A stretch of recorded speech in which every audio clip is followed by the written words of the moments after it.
six.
you.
This is Kent Blackstone, and you're listening to the Hometown Real Estate Broadcast Network. Hello and welcome into a very special edition of the Hometown Real Estate Broadcast Network. It is our Olympics night, not only at Regency Furniture Stadium, but also right here on your home for Blue Crabs baseball, the Hometown Real Estate Broadcast Network. As always, Andrew Banstra, joined by my broadcast partner, Stevie Bowen, as we take you into Game 2 of a 3-game set between the Southern Maryland Blue Crabs, playing as the Southern Maryland Brew Crabs tonight, against the High Point Rockers. Steve, we'll start with what I'd like to not talk about, what was last night. It was an absolute heartbreaker. Southern Maryland loads the bases, down 2 in the bottom of the ninth, scores 1 when they're hit by a pitch. That was Alex Crosby. And then Josh McAdams, who's been fantastic of late, struck out against Preston Gainey in the bottom of the ninth. Realistically, Steve, Southern Maryland needs to win out and then have some bad play by the Long Island Ducks here soon. Just a couple of days ago, I mean, we look back as recently as July 13th, just 11 days ago, Southern Maryland was in first place in the Atlantic League North Division. Here we are, not even 2 weeks later, 6 games back of the Long Island Ducks, who have won 10 straight, while the Blue Crabs have gone 3-7 in their last 10. Now, even if Southern Maryland doesn't end up winning this first half, the second half is still in play, as is the wild card. But right now, you and I are both optimistic, gentlemen. We are going to focus on the positive. What needs to happen tonight for Southern Maryland to come out victorious? He said 10 games left of this first half of the season. You know, we're 6 games back, still sitting at second place, but that's not necessarily to, the Blue Crabs poor playing. That's also because the Long Island Ducks, you said, have won 10 straight games in a row. That's just an amazing feat for any professional team out there. And I think the Blue Crabs just need to do what they can. I mean, do what they're known to do. They're able to come back in certain situations. They just need their lineup to come out swinging and be aggressive at the plate today. We'll have that and so much more for you when we return. We'll keep it here. Steve and I won't be talking, but we'll keep it here throughout the national anthem. When we come back, it is Blue Crabs baseball time. We're minutes away on the Hometown Real Estate Broadcast Network.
The national anthem has come and gone, which means, you know what time it is. It is Blue Crabs baseball time.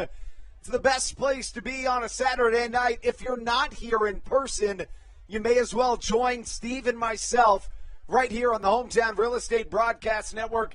It's Olympics night at Regency Furniture Stadium, and we'll carry that tune into the broadcast. Tell you who and what players are representing here on an incredibly important night in Southern Maryland right before the Olympics kick off here soon. Southern Maryland's lineup reads as follows. It's the right fielder, number 4, Matt Hibbert, returning from an injury, leading off and representing the USA. Batting second, also representing the USA, is the second baseman, Kent Blackstone. Batting third, representing Cuba, the center fielder, Ruby Silva. Batting fourth, the designated hitter, David Harris, representing the USA. Also representing the U.S. is Alex Crosby, who bats fifth, playing first base. Batting sixth, the third baseman, Josh McAdams, also representing the USA. Joe DeLuca bats seventh. The catcher represents the U.S. Batting eighth, the left fielder, Cesar Trejo, representing Venezuela. And batting ninth, the shortstop, Michael Baca, representing the U.S., as is tonight's starting pitcher for Southern Maryland, the newly signed Carl Bryce, wears number 46 on the back of his jersey. The lineup for the Rockers, representing the U.S. in their top three, Johnny Field, Michael Russell, and Stephen Cardulo. Representing Columbia, batting fourth, is Jerry Downs. The USA has the next three spots. Make that four: Stuart Levy, Jared Mitchell, James McOwen, and Randy Norris. A Venezuelan bats ninth to round out the lineup. It's Giovanni Alfonso, the shortstop. On the mound, it's a man that you know well if you're a Blue Crabs fan. It's the right-hander, a longtime Southern Maryland starting pitcher, Craig Stem. Stem has had his fair share of struggles this year, but Steve, you might not know it based off of his numbers this year, but Craig Stem basically played the role that Mike Devine played earlier in this year. He may not have been the ace. He wasn't Darrell Thompson, but he was darn close. He was an all-star in 2019 as a member of the Blue Crabs, was fantastic throughout. In fact, had his contract purchased by Mexico, so a very similar story to Mike Devine. Bryce fires in back-to-back strikes to start us off here tonight. Again, leading off for this High Point Rockers squad is Johnny Field.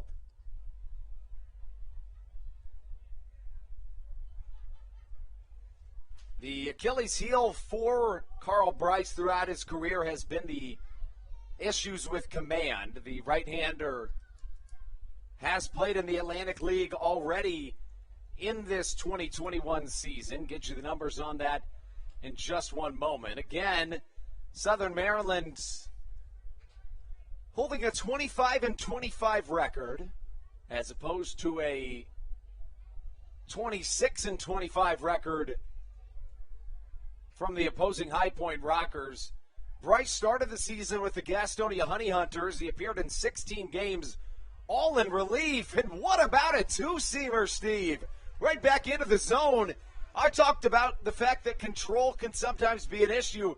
There's no signs of that here early. I heard you say control could be an issue, and I thought the same thing. Carl Bryce has come out here in his first start for the Blue Crabs and has just been locked in right away. In 16 appearances for the Rockers, he averaged 11.1 walks per 9 innings. He walked a total of 21 batters in 17 innings. But again, those were all in relief appearances, and all signs are showing that in a starting role, there's no problem. And, sometimes a change of scenery is all it takes. The right-handed native of Jackson, Mississippi is locked in this evening. Another strike, and quickly, Michael Russell's down 0-2. I mean, that's 5 straight strikes just to start off this game for Carl Bryce. He seems to be really locked in and ready to go today. The right-hander working out of the stretch, working quickly. The 0-2 chopped to the right side, no problem for Alex Crosby. And Southern Maryland's in business early, especially, Steve, considering what happened in these last night with the first two batters. Last night we saw the first two batters, Johnny Field and Michael Russell, put one over the mini monster in left field, and immediately, I don't think there was more than 7 pitches thrown in the game yet, and there was already 2 home runs on the board for High Point. So far we're doing a whole lot better. Back onto the mound is Carl Bryce. He faces off against the MLB veteran Stephen Cardulo, representing the USA. Fastball high and tight gets us started.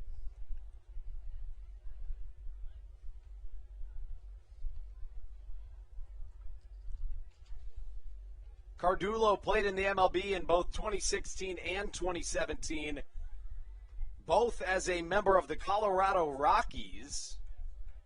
Played a little first, played a little outfield, and, that Rockies infield when he was there produced some of the best players that we've seen over the last decade in the game of baseball. You talk about guys like DJ LeMahieu, Trevor Story, Nolan Arenado, Troy Tulowitzki, all members of that infield, as Cardulo singles up the middle.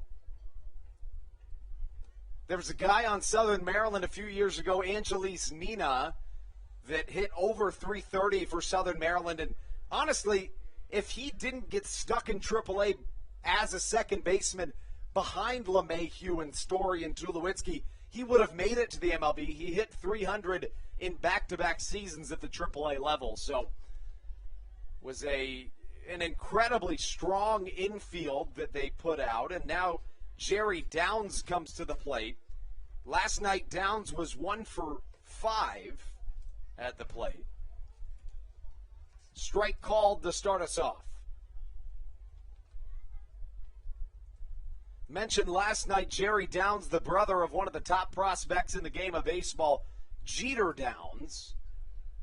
Jeter Downs was formerly in the Boston Red Sox organization, and of course, Steve, naturally people found that humorous considering his first name was Jeter and he was with the Red Sox organization, but he was then flipped to the Los Angeles Dodgers in that Mookie Betts trade. You know, growing up with a name like Jeter and wanting to pursue a career in professional baseball, you just got to be ready for that off chance that you do get drafted by I almost said the Blue Crabs, by the Red Sox. Not to mention Jeter Downs is a shortstop. Oh, yeah, exactly. Carl Bryce locked in early, a ball and 2 strikes the count here at Regency Furniture Stadium. In the second inning, we'll be joined by former Little League World Series star Monet Davis as Downs fouls one in between his legs and back to the backstop.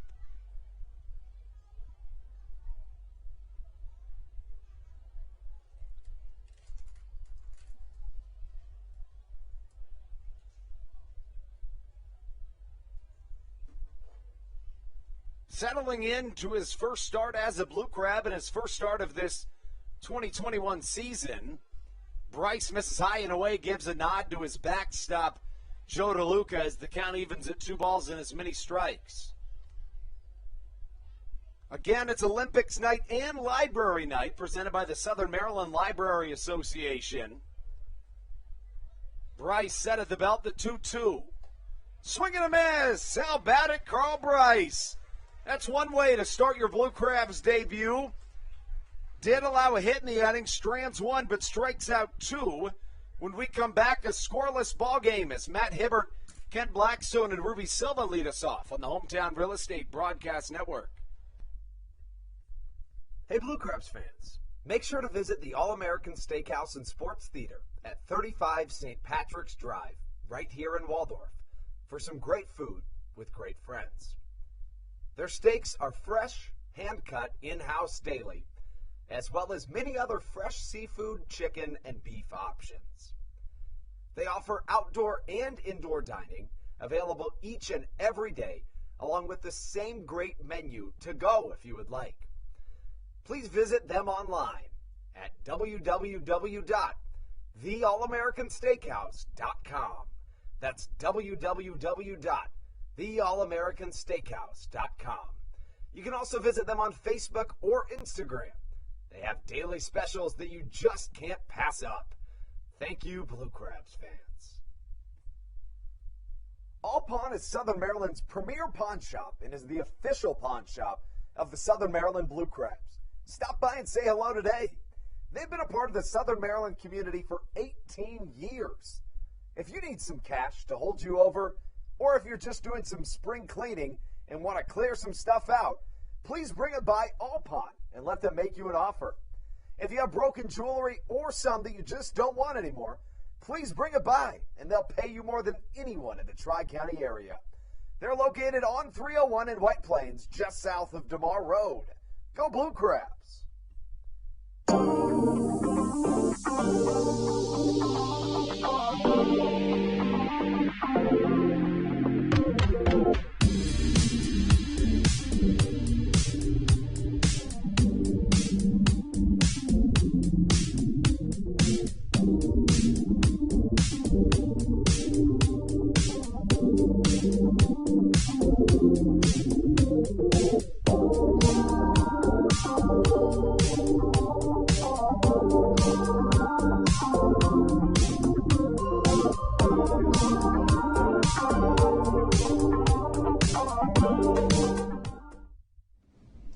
This is Patrick Baker, and you're listening to the Hometown Real Estate Broadcast Network.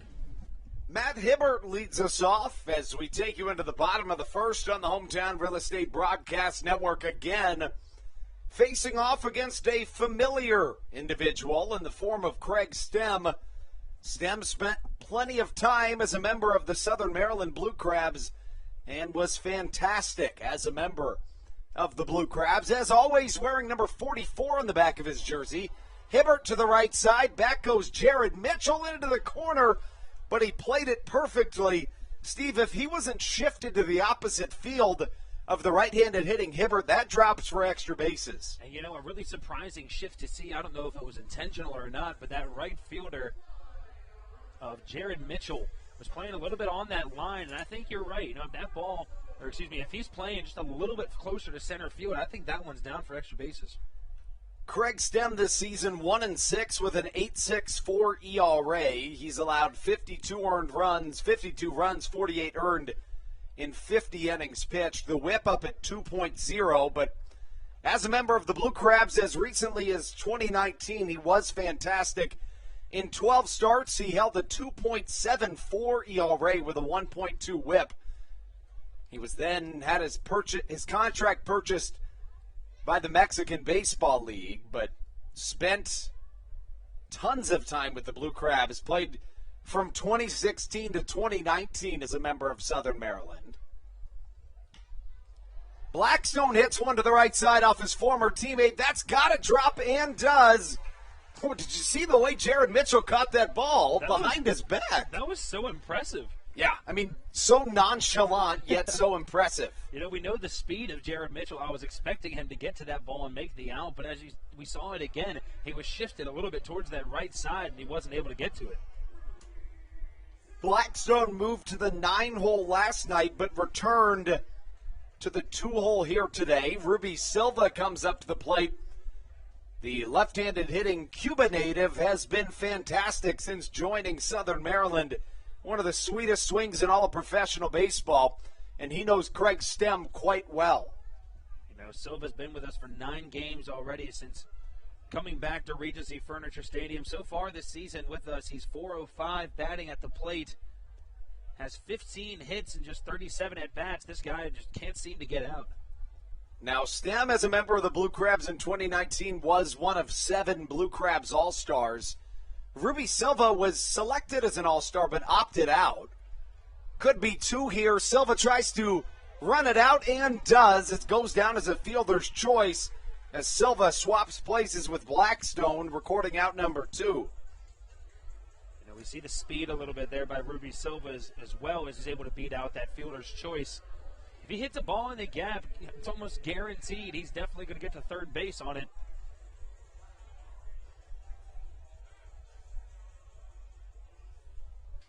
Here comes David Harris.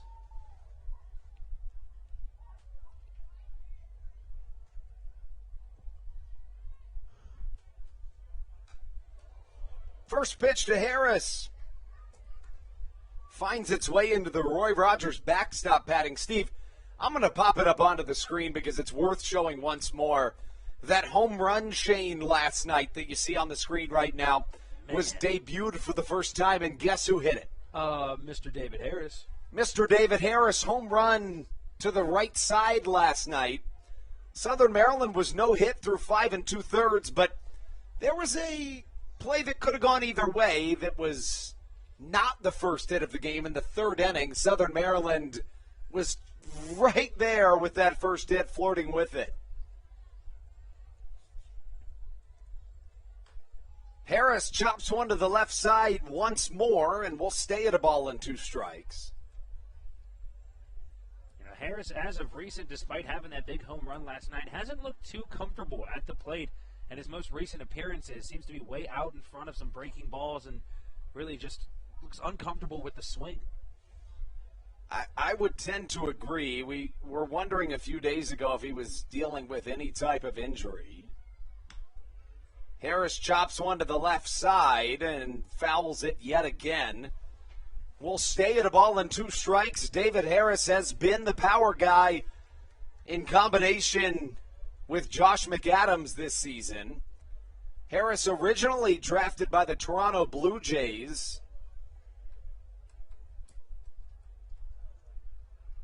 In 2013, in the 36th round, a slider outside. retires the side. We'll step aside for a moment. Very special guest on the broadcast when we return. We'll have it right here for you on the Hometown Real Estate Broadcast Network.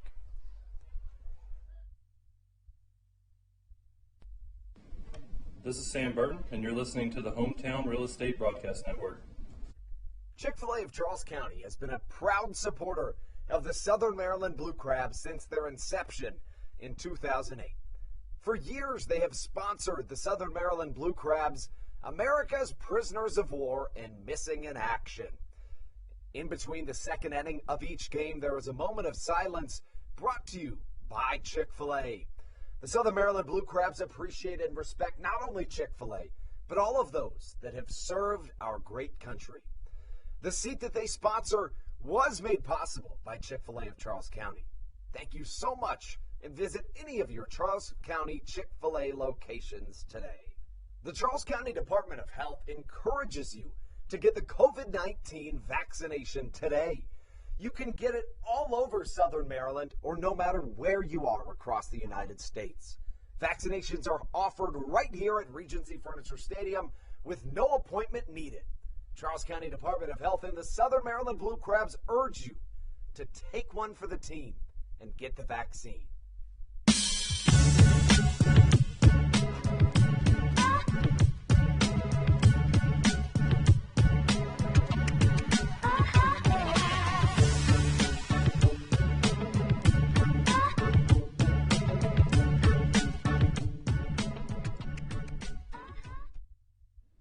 This is Will Decker, and you're listening to the Hometown Real Estate Broadcast Network. Welcome back inside the Hometown Real Estate Broadcast Network. Really thrilled to be joined by a very special guest. Monet Davis joins the broadcast. Monet is a college softball player. That's how I'd like to introduce you, a former Little League World Series star. I'm sure you get that all the time, but, I always like to focus on the present, Monet. Interning at one of my favorite places with the DC Grays. Really nice to have you on the broadcast this evening. Thank you. Thanks for having me. I'm excited. I haven't done this in a few weeks, so I'm excited to get back into it.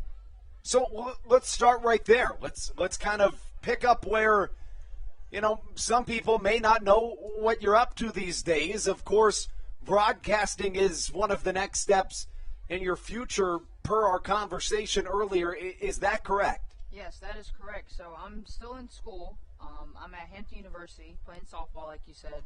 But this summer I was down in D.C. and I was doing some broadcasting for the D.C. Grays for the summer league team, basically all summer. And it's been pretty fun. A lot of practice, and just hopefully I can keep working and do this later on in the future. Long ball to the left side, but it's just foul. We talk about it in broadcasting all the time, but the more reps you get, the better. And, of course, there's no better way to do that than a summer internship.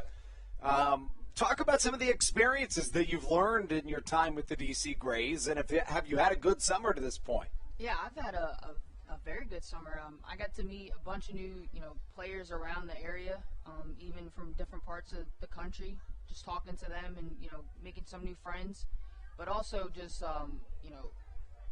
just making sure that, you have your stuff together while you're doing this, because, there's a lot of downtime in baseball. So having stuff to talk about is what, really, caught me by surprise and, had me stuck for a few innings, not knowing what to say. But, I played the sport, so I just talked about, what some players were doing well, what they, could work on. I was really just trying to help the players out while I was watching them from up above, and a lot of people said it was pretty helpful, so just, that's what I was there for, and I would always try to do as much as I can just to make sure that everybody else's job was easy. Yeah, and I think you said it exactly right, at least from my perspective. Having played the game helps so much, right? Because you understand all the ins and outs of things that a broadcaster that may have not played the game before just wouldn't naturally know, and it helps in so many ways. One of the things that I really love to do is talk about the little intricacies of people's lives that I'm able to learn out, such as, for example, my story is always we had a catcher in 2019 that was best friends with Manny Ramirez, and they went to Tokyo together. Weird little things about people's lives that humanize them a little bit and allow people to learn a little bit more about them. Yeah, I mean, from my Little League team, there were about 5 other guys that were on the DC Grays. So is that right? That's a story that I could talk about. Wow. How I grew up with all these guys, and how we're living in the same house together, and talk about what they do that might be embarrassing. So just little things like that to keep it interesting, and hopefully they hear it on the broadcast and they can clean up after themselves sometimes. So I imagine, based off of that you and your teammates from your Little League World Series run have stayed pretty close. Is that right? Oh, yeah. We've been close before, and we basically all go to the same high school. Well, went to the same high school, so we've been close since we were about 7 years old, and some people were close before that. So we've always been close. I feel like we just had a special bond that, a lot of people can't say that they had, and we're still close to this day, and we still talk about, being in contact in the future. We talk about getting our own little, gated community together and just living basically around each other just because of how close we are and how much of a family we are. So we talk about that Little League World Series run. Obviously I imagine it's one of the first things that many people bring up, so I don't want to harp on it too much, but just mentioning it a little bit, obviously one of the historic runs and one of the more memorable sports moments of any of our lifetimes. My first question would be, what was it like just kind of having the whole world kind of focusing on you? One minute you're just a normal kid, and the next thing you know, everybody wants to know everything about you. Yeah, that's crazy. Growing up, I've always wanted to be a professional athlete, and Little League kind of gave me that experience on kind of being a professional athlete at a sense. But it still wasn't the same. But I never really thought about how many people were watching, how many people were, at the games, how many people, wanted to get to know me. I never really paid attention to that just because our goal as a team was to make it there. So I wanted to enjoy the experience that I got to have. But it's crazy, I got to meet some of my favorite athletes, some of the best athletes in the world, and for them to know who I am and want to take a picture with me, it was just mind blown, something that I couldn't believe that I never thought would happen at such an early age. But I feel like there was a lot of fun things that I got to do, and some things I just wish I was still a kid. But I feel like I had I'd done some pretty cool things. Yeah, that's kind of what I was going to ask. I was watching after your first pitch. Some of the Blue Crabs players I saw walked up and even wanted a picture with you. I imagine that probably gets old. Does that still happen a lot, or have you been able to live more of a normal life since? I'd say probably it depends on where I'm at. If I'm around baseball, it's gonna happen. Right. Maybe some basketball, it'll happen. But I try to be a normal young woman. You know? I'm just a normal person. Love having conversations and just getting to know people. So I feel like that's what people don't understand about me, especially at school. People are afraid to come up to me and ask how I'm doing, but they'll go through my teammates, which is crazy. So I usually tell my teammates just tell them come up to me, have a conversation. I won't do anything. You guys know how I am. I'm still a weird, little. They call me a kid, so I'm still a weird little kid to them. I like to just have fun and just laugh all the time. So it all depends on where I'm at, and I just want people to know just feel free to come up and talk to me. I love getting to know people, especially little kids. I love talking to kids and just playing with kids. We'll keep it here through the half inning. If you don't mind staying on for the next half, I'd love to have you on. We talk about life after that Little League World Series run. One moment you're on SportsCenter, and then all of a sudden I'm sure you're meeting, like you said, other professional athletes everywhere. What were those next few years like? And my understanding is that at one point basketball might have been kind of your dream, and then how did you transition into softball? Yeah, so I've always been a basketball fan my entire life, whether it's men, women's, high school, little kids. I've always just enjoyed watching basketball and just being around the sport. But once I got to high school, so I played my 8th grade year, and in 9th grade year it was so. Middle of the year we got a coaching change, and I just didn't get along with the coach. I tried to do as much as I can just to help the team out, and I just wasn't enjoying it. And then I came into 10th grade year, and I'm like, all right, I'm just going to put that behind me. Like, that didn't happen. I'm just going to go into a brand new person, fresh start.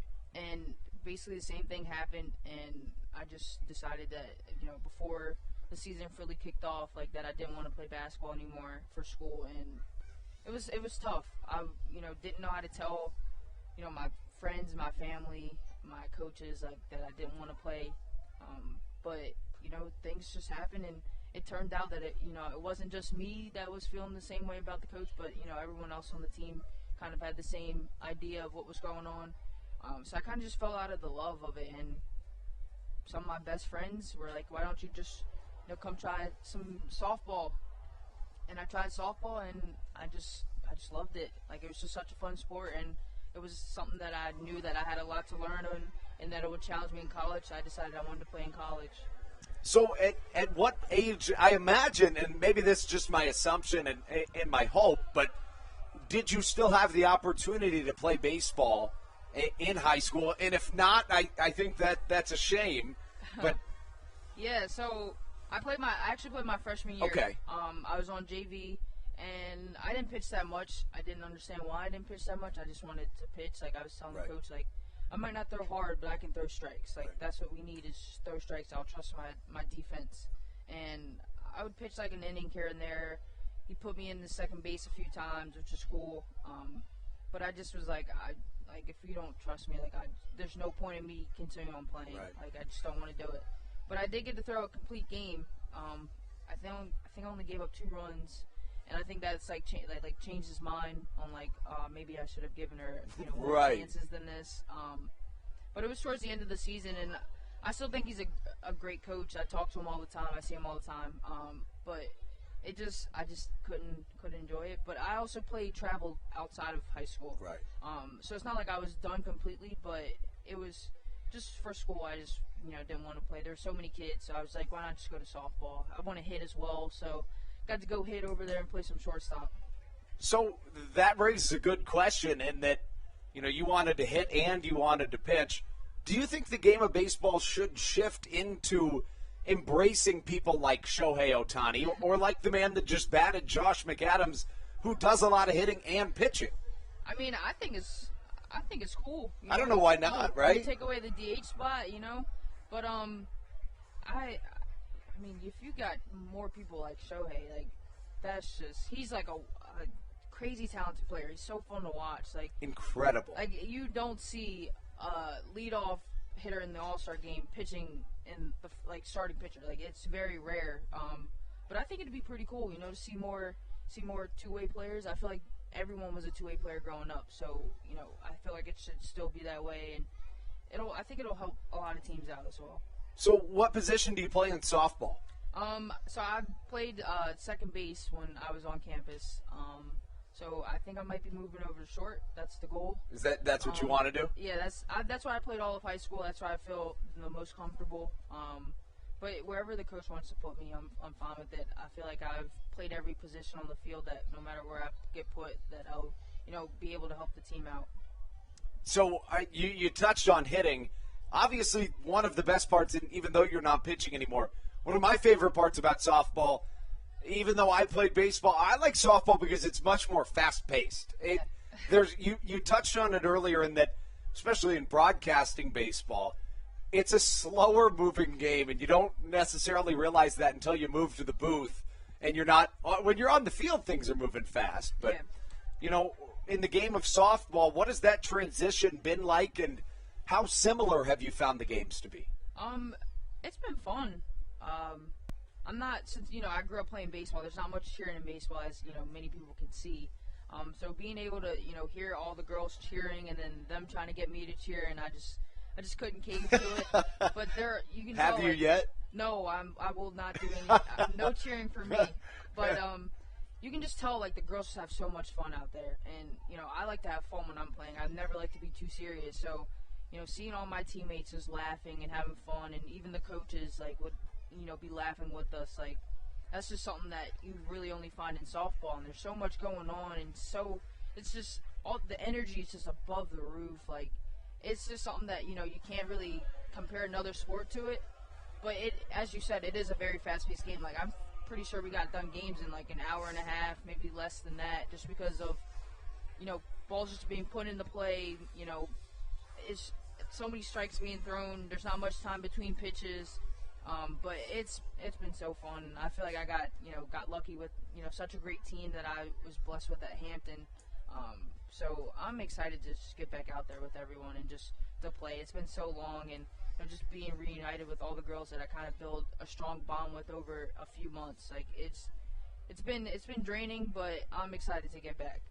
So we talked about it a little bit before the broadcast, but COVID kind of threw things for a loop for you in the game of softball over the last couple of years. Do you think that, and obviously it's going to be a transition getting back into the swing of things, but something basically every athlete has dealt with over the last couple of years is either, growing, I beg your pardon, when you're not on the field, of course, you're not getting in-game action, but you get the opportunity to kind of grow as a player.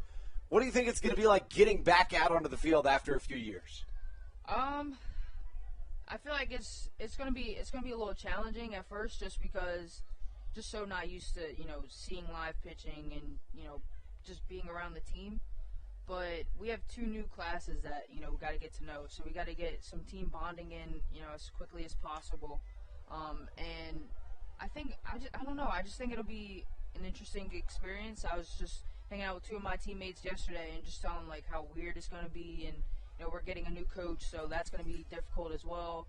So, meeting 2 new classes and a coach, like, it's a lot, but I think it's something that our team is, ready for, and that, we're prepared for. And, we're just looking to just enjoy it and, get back to where we left off, and just want to be out there with each other and have each other's backs and just play for each other. So as we talk about life after college or softball, would you be interested in playing softball post-college, or would you rather move into broadcasting, or is it too soon to tell? As of now, and I don't want to become a professional softball player. Got you. But that could always change. But I have 4 more years to play. So I was just telling my family, it's like I'm just going to take it a year at a time. So finish my 2 years out at Hampton.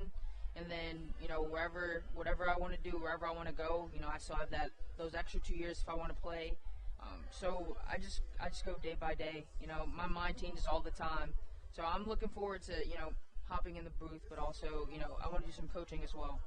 Well, I don't want to take up too much of your time. I just want to say, first off, thanks so much for coming down here tonight. It was awesome having you in the booth. And whatever it is you decide to do in your future, I'm sure you'll do a great job of it.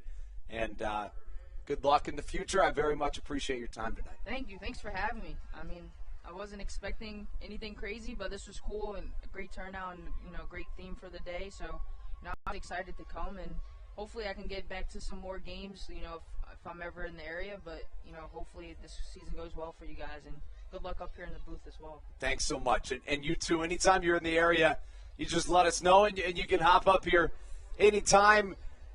Monet Davis on the broadcast with us as we take you into the 3rd inning, make that the 4th. Right here, we'll be right back after a break on the Hometown Real Estate Broadcast Network. When you're in the market to buy or sell a home, call Tony McClure of Century 21 New Millennium and his Grand Slam team, the realtor of the Southern Maryland Blue Crabs since our first season in 2008. Tony and his team of preferred partners includes Tim Murphy of CNF Mortgage and Steve Scott of the Scott Law Group. Together, they will ensure that your real estate needs are nothing short of a grand slam. The quality service you will receive is Hall of Fame worthy. Put Tony's 41-plus years of experience to work for you. Call or text Tony today at 301-928-1280 for your personal grand slam experience. Go Blue Crabs. Did you know that the Washington, D.C. metro area is the 5th most expensive place to live in the entire United States of America? Sometimes finding affordable housing in this area can feel impossible. If you're struggling to find affordable housing, look no further than the Villages of St. Charles by Ross Properties. You can visit them online at villagesatstcharles.com for more information today. Villages of St. Charles. They'll have you safe at home.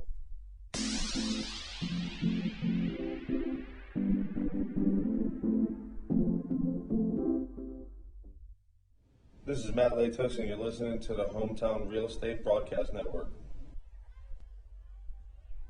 Welcome back inside the Hometown Real Estate Broadcast Network. Had a really good time chatting with Monet Davis, and we very much appreciate her time in the booth and wish her the best of luck in whatever it is she decides to pursue in the future. Carl Bryce back out of the mound for his third inning of work here on the Hometown Real Estate Broadcast Network. Blue Crabs hosting the opposing High Point Rockers as Randy Norris leads off this third inning. Bryce has been nothing short of fantastic in his Blue Crabs debut to this point in the evening. The numbers to this point for the right-hander basically eye-dropping as compared to the numbers from earlier in this season. As he strikes out yet another High Point Rocker, he has been on fire, has Carl Bryce. The right-hander at this point has struck out 6 batters through 2 1/3 innings. Remarkable numbers from the Jackson, Mississippi native. Let's take you back through the play-by-play that we may have missed in these last few innings. Of course, in the first, Bryce struck out the first batter he faced before forcing Michael Russell to ground out. Struck out yet another batter in the frame, and then in the second inning, the right-hander struck out the side in order. That was against Stuart Levy, Jared Mitchell, and James McOwen. Yet another strikeout, and he is absolutely pumping the heat this evening as the 9-hole hitter Giovanni Alfonso comes to the plate. A 0-0 score in the top of the third, 1 hit for each side to this point here at Regency Furniture Stadium. The fastball has been absolutely electric to this point for Carl Bryce. In the mid to low 90s, the fastball sitting right about 92 miles an hour.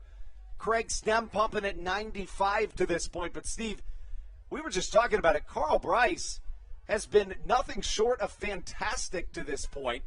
He struck out 6 batters through 2 1/3 innings. You know, in this point of the Blue Crabs lineup and, their rotation, they're missing a few guys. Right now, you're just trying to grab a couple pitchers just to fill those roles. You're not necessarily trying to grab an all-star off the bat or whatever. But Carl Bryce has come out here and has really done exceptionally well so far in this game. You said it right there. I mean, that's the thing.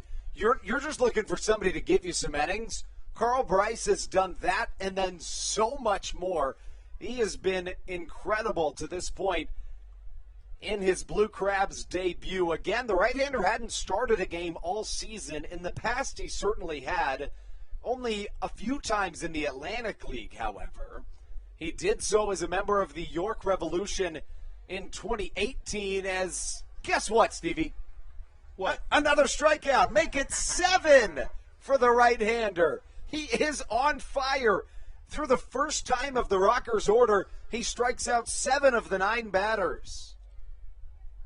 It's a really nice breath of fresh air, especially for these Blue Crabs, because, we have good pitchers on this team, but we're not used to seeing this type of domination on the mound so far early in these games. It has been nothing short of domination for the right-hander, as yet another strike comes and goes from the right hand of Carl Bryce. The most strikeouts tossed by a Blue Crab this season is 12. That was by Mike Devine back on June the 3rd, the day before our home opener here at Regency Furniture Stadium. Devine threw 10 or more strikeouts 3 times, and to be completely honest with you, that's a number that you just didn't expect anybody else to surpass. But if Bryce continues on the path that he's on, he'll probably get there and then some. I mean, hey, he only needs 3 more at this point to tie that 10 strikeout. So, I mean, hey, we'll most likely see it, I'd say.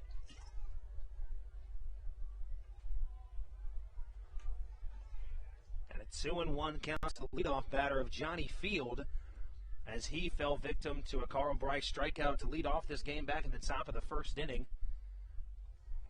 A very rare occasion where Bryce is behind an account as he sees another fastball come way inside on field. As we talked about before, the control of Carl Bryce so far has been absolutely fantastic. Just painting the corners any chance he can get. Already has 3 looking strikeouts, not to mention the 4 other swinging strikeouts he's had for this Rockers lineup. Yeah, Bryce averaged 11.1 walks per 9 innings entering play today. Has not walked a batter yet as he runs the count full, and he has gotten a boatload of swing and misses against a Rockers team that doesn't strike out all that much.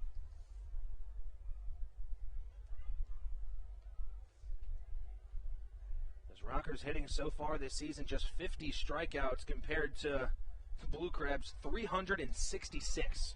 Yeah. That's a pretty solid distance between the two numbers there. I mean, of course, the Blue Crabs, most of their lineup had some strikeout trouble to start this season, so it's fair that they're going to have a fairly high number. But just 50 on this season is really remarkable. Truly is.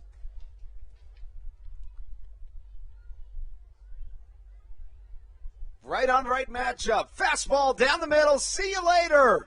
Carl Bryce with 8 strikeouts through 3 innings. He can do nothing but fan High Point Rockers batters in front of a packed crowd at Regency Furniture Stadium.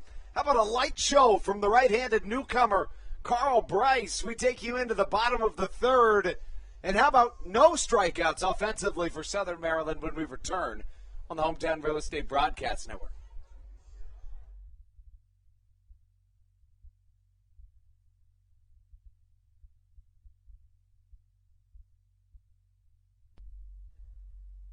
There's nothing quite like when the Blue Crabs retire the side.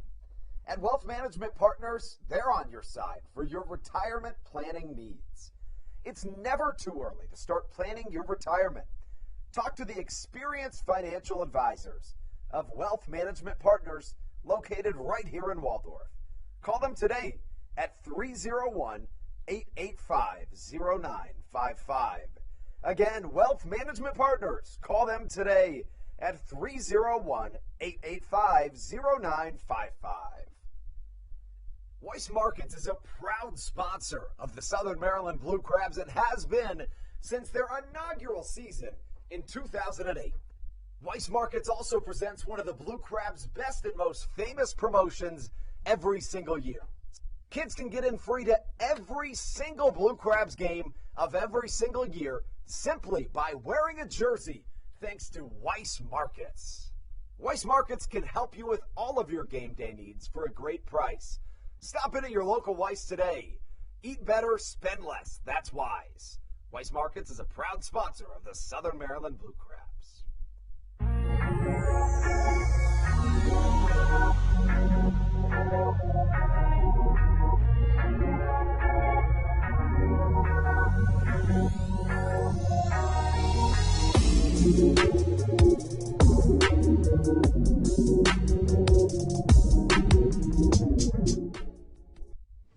This is Sam Burton, and you're listening to the Hometown Real Estate Broadcast Network. Welcome back inside of a jam-packed Regency Furniture Stadium on a Saturday night. The fireballer Craig Stem back onto the mound for the opposing High Point Rockers as we open the bottom of the 3rd. Michael Baca up to the plate. We caught up on some missteps of this contest when we rejoined the Rockers side of the 3rd inning. We'll do the same, recapping Southern Maryland's performance in the 2nd inning. Offensively, the Blue Crabs put 4 batters up to the plate. Alex Crosby lined out to the right fielder Jared Mitchell before Josh McAdams grounded out to the shortstop Giovanni Alfonso. After McAdams was Joe DeLuca, who drew a walk. Cesar Trejo ended the inning when he struck out swinging.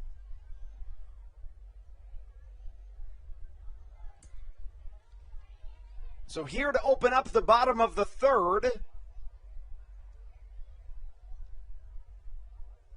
is Michael Baca. It'll go Baca, Blackstone, and Silva. Baca fouls another one off as he moves into a 3-2 strike count. Baca has been in that leadoff position for the past couple weeks for this Blue Crabs lineup. As you see him move down to the bottom with the return of Matt Hibbert. It's not necessarily a bad thing, as you want the bat of Michael Baca. And a check swing, as they say he didn't go around, but the catcher of Stuart Levy looked to be a little confused there. Michael Baca went around kind of far on that, but nice job being able to stay back and not swing all the way through. We talked about Michael Baca in that 9-hole spot now, which isn't a bad thing whatsoever. If you are Michael Baca, you shouldn't think of it as that.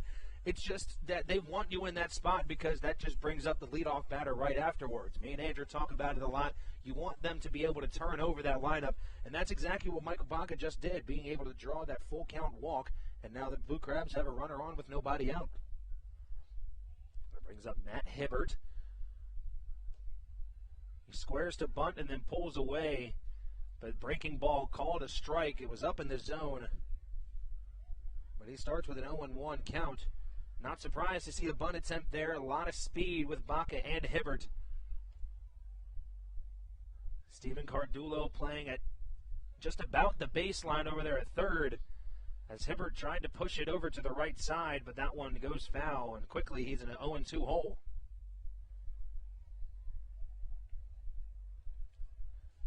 We're slowly starting to get back some of these players on this Blue Crabs lineup that's coming back from injury. Cesar Trejo in the lineup again. Was a designated hitter last night. He's in left field today. Matt Hibbert now back with the team.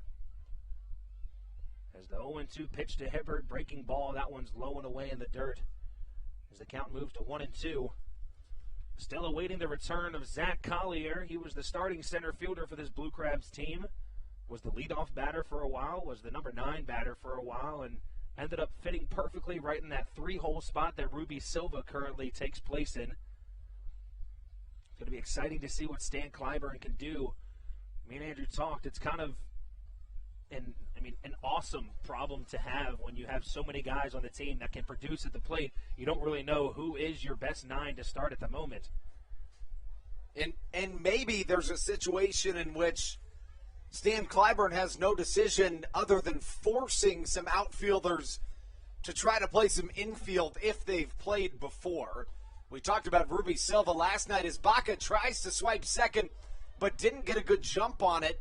And now he gets tangled up with the second baseman for High Point, Michael Russell. No more altercation than that, but we do know there's bad blood between these two teams. We have seen the benches clear in High Point between these two teams before.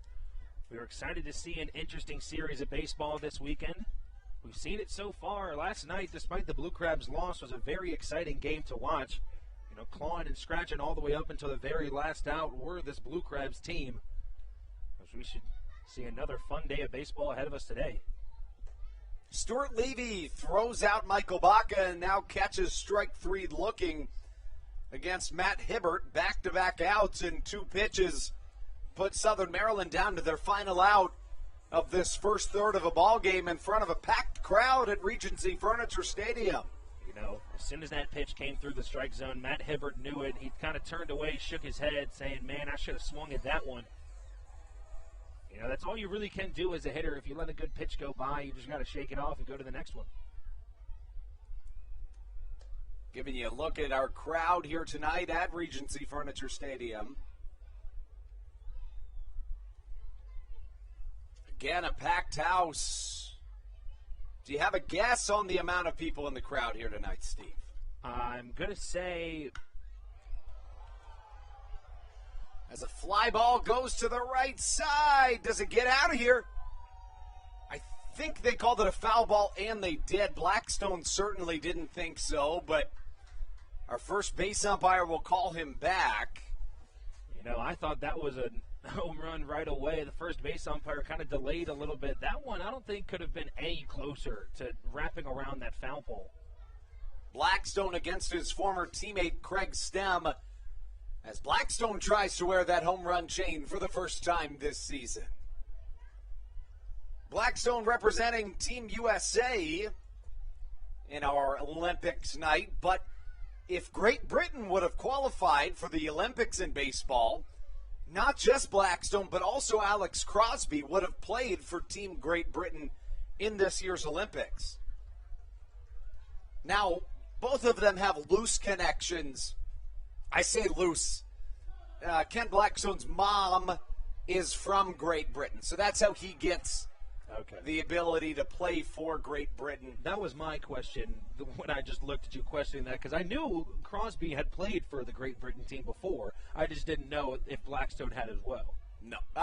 He did in some qualifying games, but of course there hasn't been baseball in the Olympics for many, many years now. Yes. Not in the World Baseball Classic either, although there's tons of Atlantic Leaguers being represented in the Olympics, most of whom are playing for Team Israel. A couple playing for Team USA. A former Blue Crab, Charlie Valerio, playing for the Dominican Republic in this Olympics. Ruby Silva, a native of Cuba, steps up to the plate.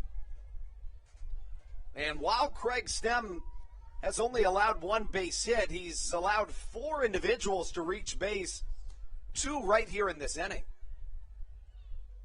You know, those walk numbers can come back to haunt you, as he has 3 walks already in just 2 2/3 innings to pitch. Blackstone goes on the pitch. It might not matter all that much. No, it doesn't. Bye-bye, baseball. See you later. Ruby Silva over the left field mini monster. And Southern Maryland pulls out to a 2-0 lead. Andrew, you and I were sitting there watching the Blue Crabs take BP right before the game, and I mentioned to you, Ruby Silva's swing is just so pure and so smooth when you watch it. He was half swinging. I mean, like, maybe even less than half swinging at some of these pitches in batting practice, and he put a couple of them opposite field off the mini monster. Like, he's just a ton of power behind that bat. The camera was following Ruby Silva in hopes that the home run chain would be tossed onto his chest. I didn't see it. Did you, Steve? I wasn't paying attention to the dugout afterwards. I did not see. Nonetheless, the more important aspect of it being that the home run was hit. Silva smacks his 8th home run of the season to put the Blue Crabs up to a 2-0 lead. And Silva, who's generally a pull hitter, goes the other way. Trucking down the first baseline is David Harris, but a 3-1 putout puts the center fielder away. A massive homer puts Southern Maryland up 2-0 here in the bottom of the 3rd. A new ball game when we return on the Hometown Real Estate Broadcast Network.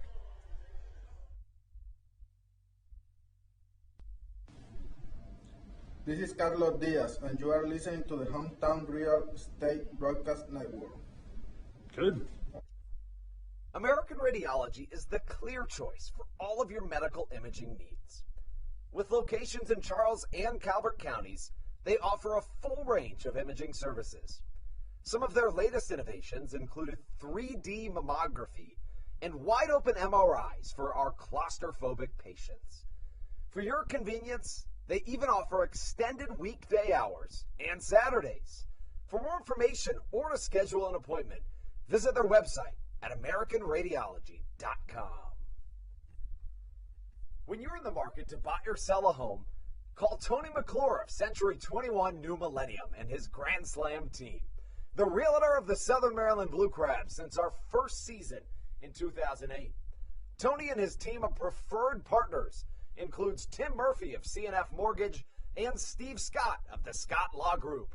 Together, they will ensure that your real estate needs are nothing short of a grand slam. The quality service you will receive is Hall of Fame worthy. Put Tony's 41-plus years of experience to work for you. Call or text Tony today at 301-928-1280 for your personal Grand Slam experience. Go Blue Crabs.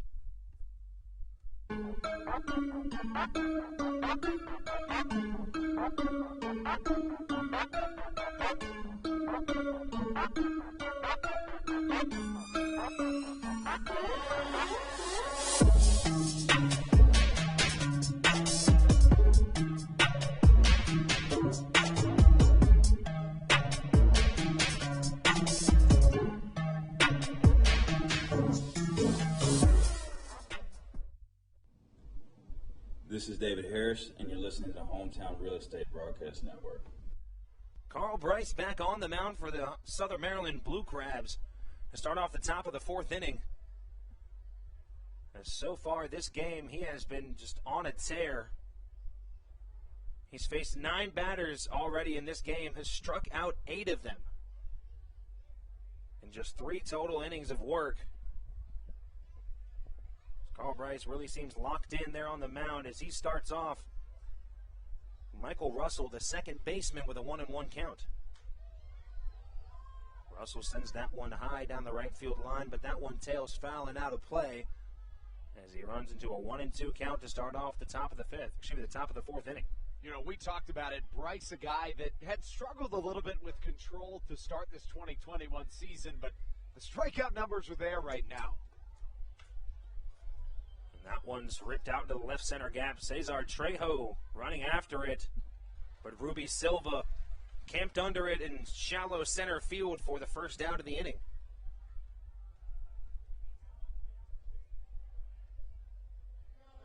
That brings up the third baseman of Stephen Cardulo.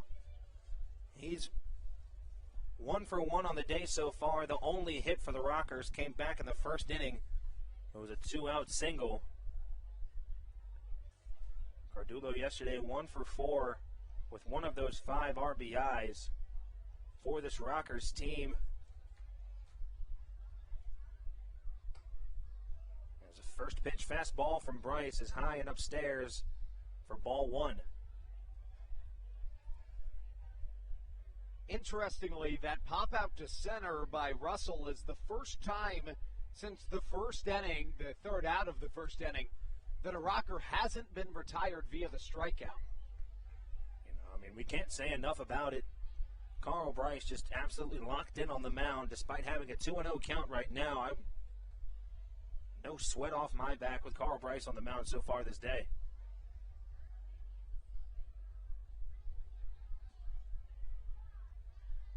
The 2-0 pitch fastball, this one right down the middle. Cardulo lets it go by for strike number 1 as the count runs to 2 balls and 1 strike.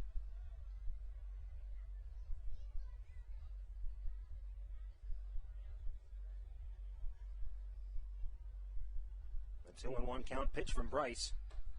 Another fastball, this one upstairs once again.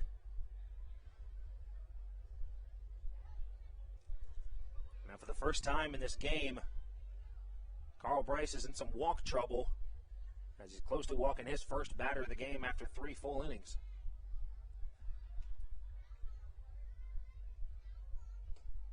The 3-1 pitch, this one low and away out of the zone. And Stephen Cardulo is on base with a 1-out walk. We talked about the walk numbers being an issue for Bryce in general. Just having your first walk after 3 1/3 innings, I think that's pretty solid to start off. Jerry Downs, the first baseman, coming to the plate for a high point. The left-handed batter was 1 for 4 yesterday as well, also with an RBI and 2 strikeouts on his line. His first pitch he looks at for a ball as he starts with a 1-0 count.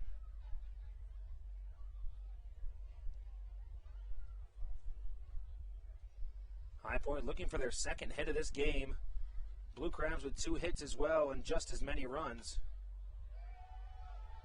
As Downs skies that one near behind home plate, Joe DeLuca up against the netting. As that one lands in the first row right behind the backstop. And now there's a 1-1 count to the first baseman, Jerry Downs. Doesn't get much closer than that to a play by Joe DeLuca, who was not just battling with the raging crowd here at Regency Furniture Stadium, but also that tough net situation.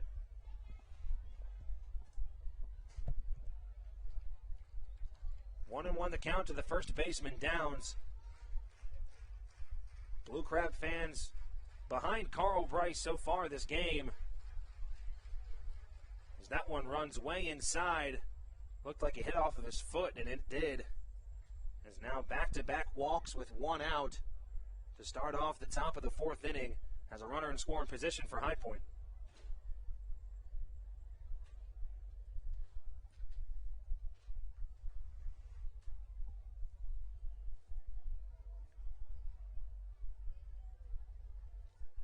The catcher, Stuart Levy, now coming to the plate.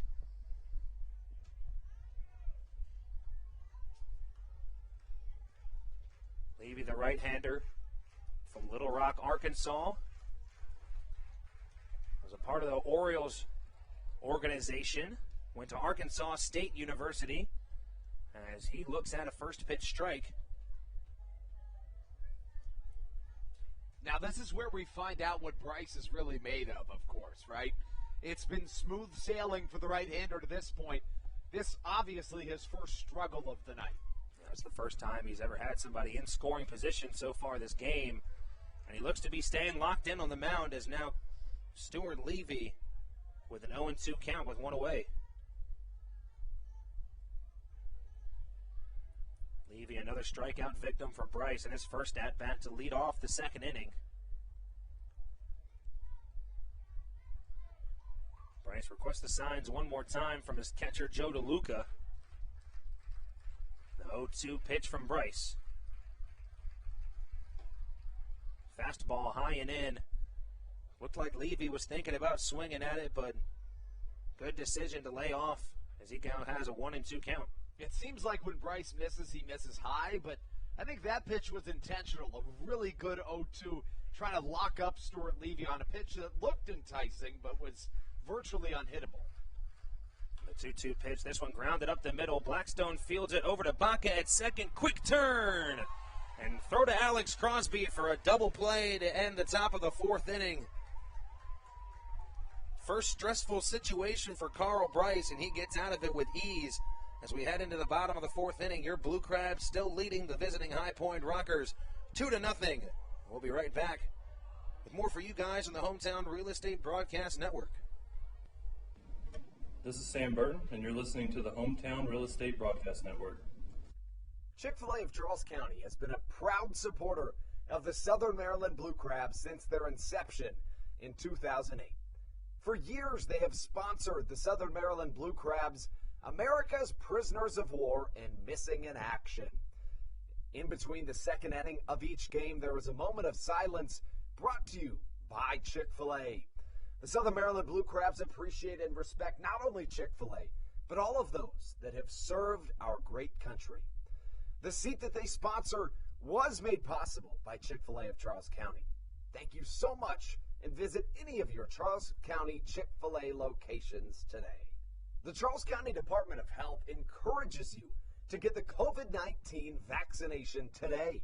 You can get it all over Southern Maryland or no matter where you are across the United States. Vaccinations are offered right here at Regency Furniture Stadium with no appointment needed. Charles County Department of Health and the Southern Maryland Blue Crabs urge you to take one for the team and get the vaccine.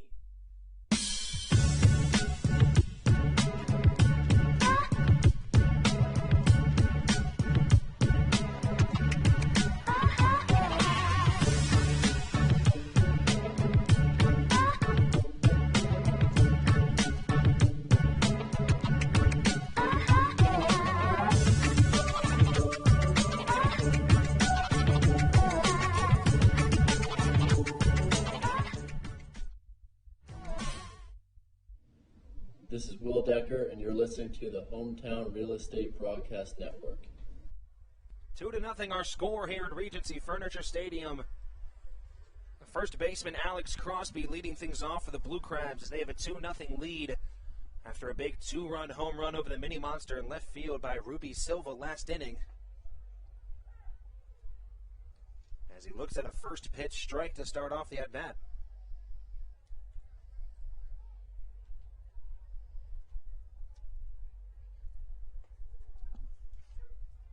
Two straight strikes for Craig Stem on the mound.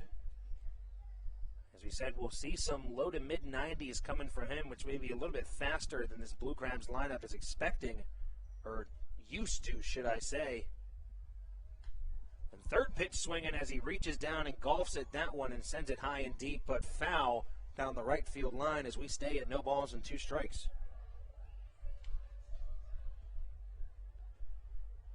Crosby led off the second inning with a very hard line drive out to the right fielder, Jared Mitchell.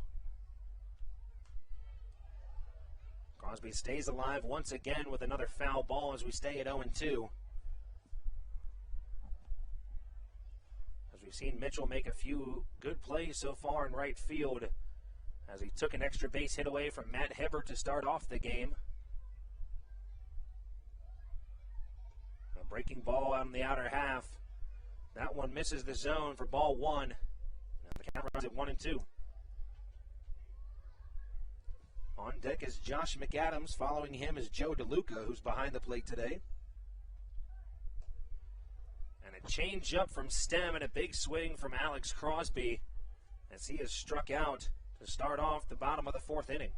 You know, we talked about it. Stem really struggled to this point in the season.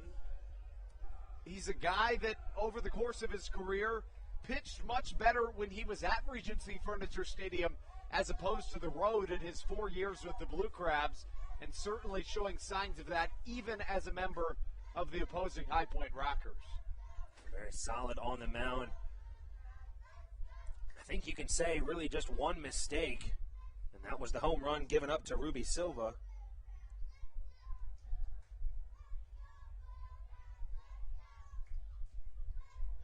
Other than that, Stem has had a very solid day on the mound so far.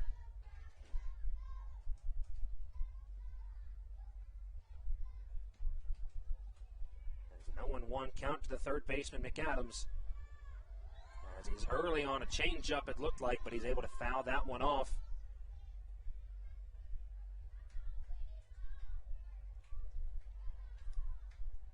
To the count to Josh McAdams. He was 0 for 4 in last night's contest. 0 for 4 with a walk, was able to reach base once. And a strikeout and a put out on his line as well. As we've seen him come through in clutch situations before. You know, McAdams is very hit or miss when he's at the plate. But when he's on, he's really on. He is hit or miss. But when he has it better than just about anybody in the Atlantic League. As a 1-2 fastball misses just on the outside part of the plate. The count runs even at 2 balls and 2 strikes.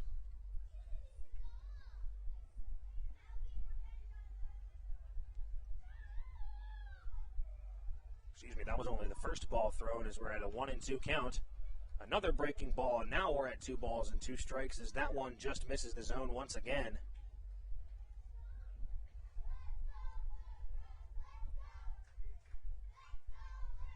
Hear the chants from some young fans in the crowd as McAdams fouls off the 2-2 pitch off his fists.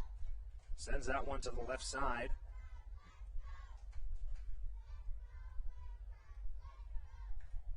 Andrew, you asked earlier, we have a packed house here at Regency Furniture Stadium. Do you have a guess on how many people might be here? I'm thinking 5,300 would be my guess. I think it's going to be over 5,000, but not by a ton. I think that's a pretty solid guess. I was going for about 4,900. I thought, just under that 5,000 mark, but there's a ton of people here tonight. There is. Last night we hit 4,300, and I'm thinking there's a lot more people here tonight than last night. Oh, wow. I didn't realize that. If last night was 4,300, then we're well over 5,000 this night. As Josh McAdams sends one into shallow center field. I think it was 4,250 last night was the number I read on the box score. Johnny Field able to gobble that one up in shallow center field for the second out in the inning. As now brings up the catcher of Joe DeLuca, who has been on a tear as of recent. DeLuca so far this season, .271 batting average for these Blue Crabs. 3 home runs, 23 RBIs for him. As he fouls off the first pitch, start with an 0-1 count. DeLuca 0 for 0 this game so far, as he walked back in the second.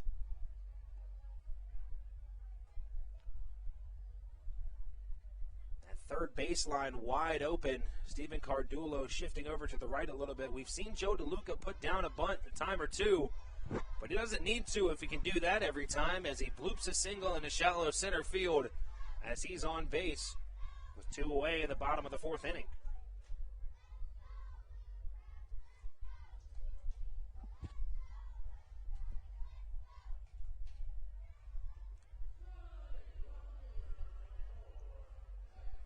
Brings up the former High Point rocker of Cesar Trejo. Trejo was the designated hitter last night, had 2 at-bats, wasn't able to record a hit as he was taken out due to that double hook rule as Andres Briseño came in the game. And a big swing from Trejo as he sends this one deep down the left field. That one bounces off the manual scoreboard, and the mini monster Trejo digs into second base as he's on with a 2-out double off the wall and left.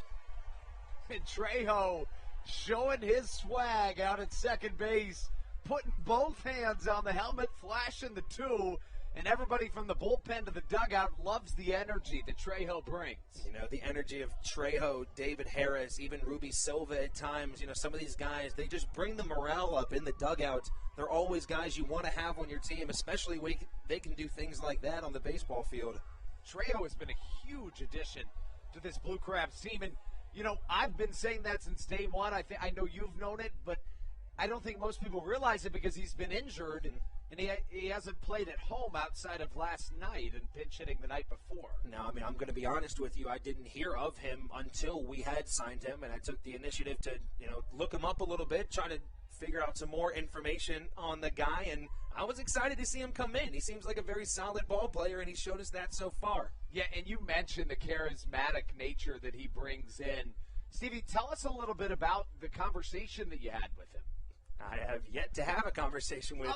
That was not Cesar Trejo. That was Bronson Butcher, the new catcher coming into this team. I knew it was one of our new signings. It's all right. Simple mistake. Talk a little bit about your conversation with Butcher. Well, I think it's safe to say me and Bronson Butcher are best friends by now. Now, you know, he asked me who to get in contact with if you need to change a walk-up song. I let him know, and that's where the conversation ended, and I think we're good friends. Okay. Michael Baca swings away on a breaking ball in the dirt. And Baca is another guy that was added after the season started, but has been fantastic for Southern Maryland. Also a former rocker. The 1-2 pitch to the shortstop. Fastball misses out of the zone as we're even at 2 balls and 2 strikes to the 9-hole batter.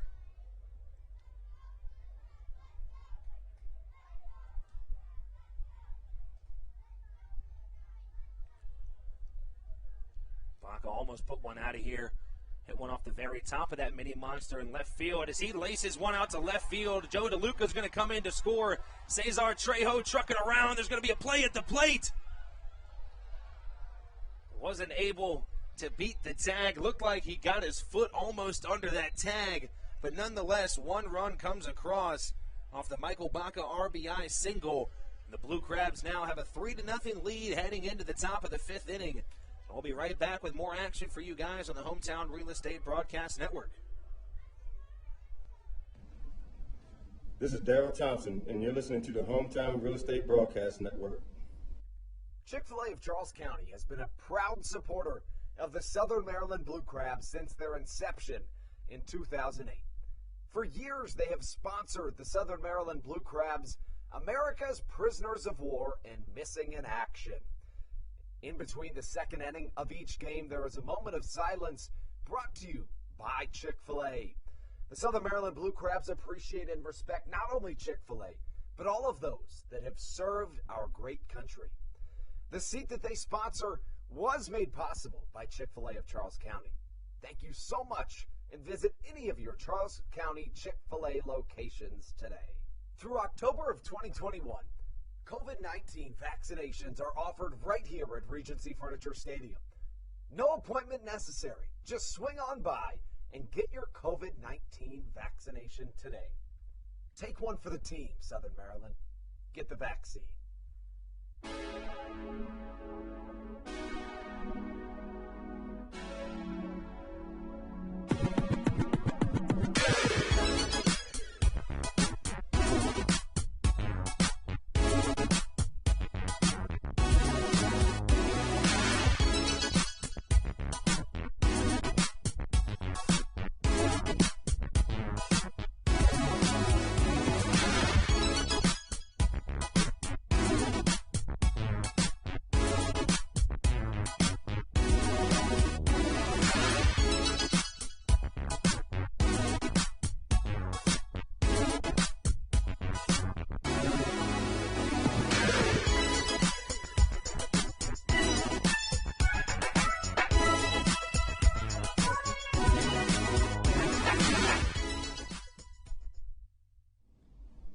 This is David Harris, and you're listening to the Hometown Real Estate Broadcast Network.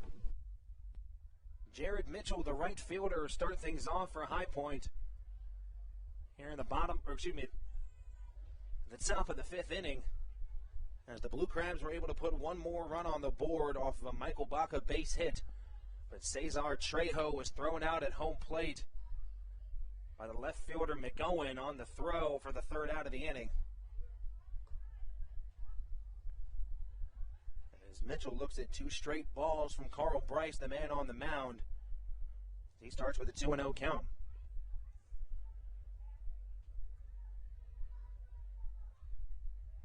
The line for Bryce so far today, 4 innings pitched, has given up just 1 hit, 1 walk, and 8 strikeouts on his line. As his first start as a Blue Crab has been a pretty fun one to watch so far.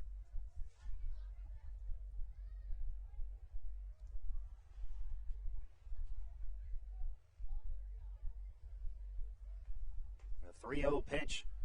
Fastball, that one just misses out of the zone as Jared Mitchell walks on 4 pitches to lead off for the Rockers. So Carl Bryce, who started off this game striking out 8 batters in the first 10 that he faced, has now given free passes to 3 of the last 4 that he's faced. So what does he need to do to get past this hump to this point? And I think, honestly, it's just locking back in, getting back into that groove, and despite working deeper into this game than he has any other in 2021, you just got to get past that hurdle and keep telling yourself, I've already done it to this lineup more than once. Let's just do it again. I would have to agree with you, Andrew. I think right now you just need to understand that, hey, your offense is backing you up in this game a ton. You don't really need to worry about anything. All you got to do is just lock in on the plate and do what you've been doing. As an 0-1 count, make that 1-1 count. That ball is driven out to center field off the bat of the left fielder, James McGowan, who made that good throw to end the bottom half of the last inning as he flies out to Ruby Silva in center field for the first out. And the other piece to the puzzle of getting back into your groove in this game is realizing that while I have struck out 8 batters already, that's not the only way that I can get batters out. If I'm struggling to paint the corners a little bit, maybe I just try to keep it low, force pop-outs, force ground-outs, and that's exactly what he's turned to from the 4th inning on. Yeah, despite letting the first batter get on base via the walk, nice job battling back to get the first out as a good pickoff move from Bryce. But back safely is Mitchell at first. I'd have to say this is probably our second largest crowd after opening day, or at least one of them, right? I don't think we're ever going to touch the numbers that we did on opening day, but this is a very solid showing out of, these Waldorf fans. Of course, without the 4th of July this year, which is generally, if not our biggest night, our second biggest night, it's going to be hard to touch those opening day numbers at any point in 2021, but all year this Southern Maryland crowd has showed out.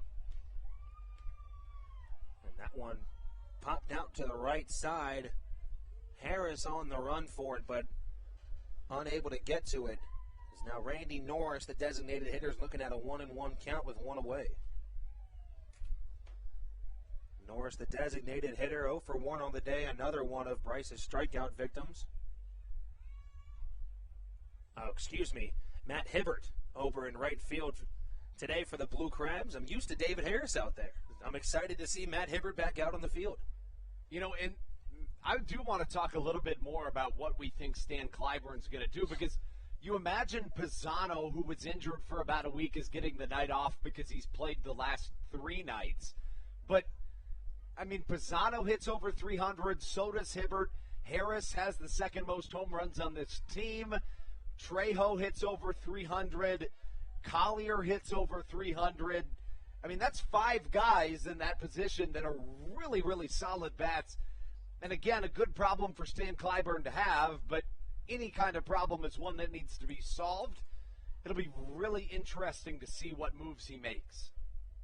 Interesting to say the least. You said it earlier, maybe some of these outfielders start to learn infield a little bit, as that ball is roped in the gap between Baca and Josh McAdams at third base.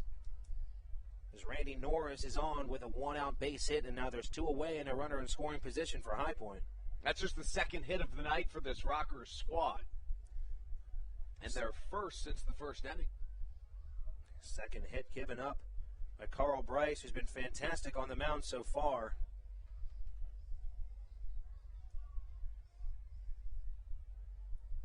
Giovanni Alfonso, the number 9 batter in this lineup, the starting shortstop for today. He now digs in the batter's box. 0 for 1 with a strikeout. Sound like a broken record, but Carl Bryce has 8 of them so far in this game. The first pitch fastball, that one's low and away and in the dirt.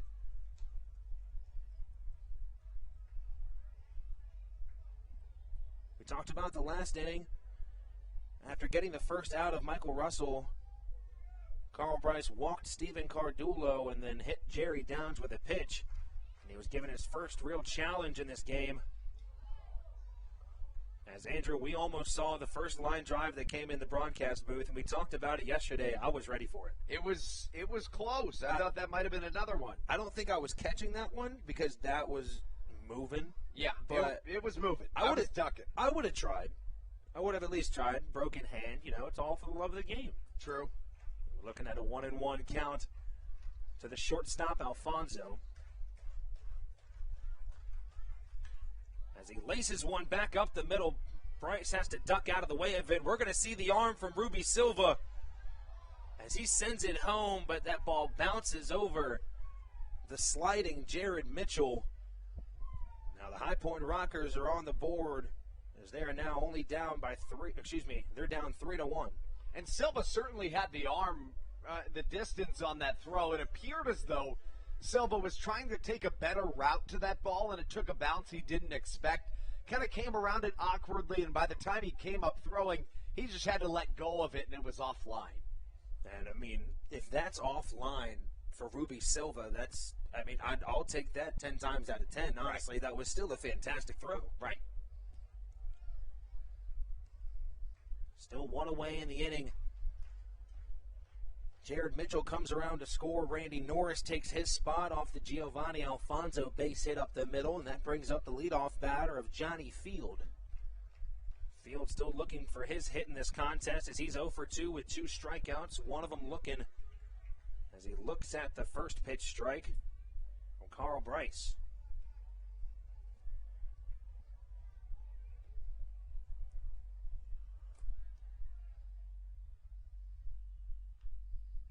And now if you're Bryce, you really got to settle in. Of course, your offense has been there for you. You got to lock down. Look for another one of those double play balls. And a breaking ball away as Johnny Field reaches for it outside of the zone and is able to foul that one off. We mentioned it, just one of the first 11 batters that Bryce faced reached base, but since that point, only 2 of the last 7 batters have been set down. One of them was on a double play ball against Stuart Levy, the other on the second batter of this inning. It was James McOwen, but 5 of the last 7 reaching base. Bryce working deeper into this game than he has to this point in 2021. And the 0-2 pitch from Bryce. Fastball, this one low and in the dirt as he runs to a 1-2 count. And I think that's a good out pitch, low and away, trying to get him to chase. Not much you can do with that if you're just make that Johnny Field.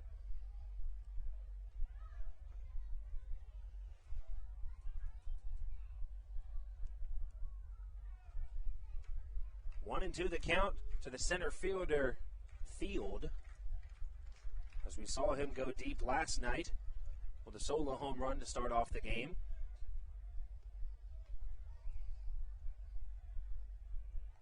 As he looks at a ball low and in the dirt for ball one.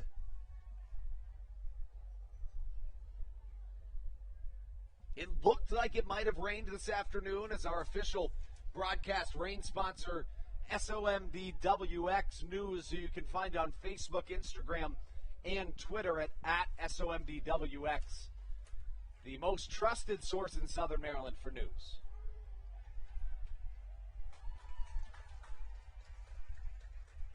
Silva has no trouble with that one in center field. And that's exactly what the doctor ordered if you're Carl Bryce.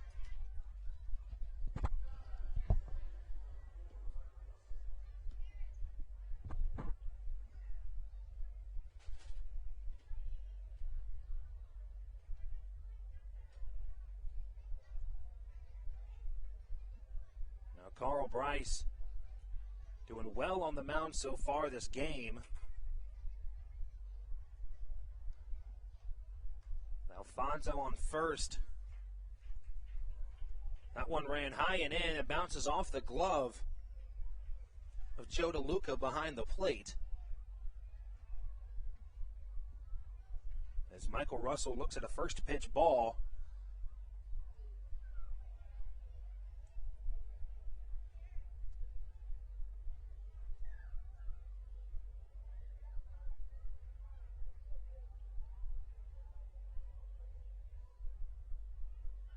Want to know the count to Russell. He's looking for his first hit today as well. Both runners advanced on the passed ball.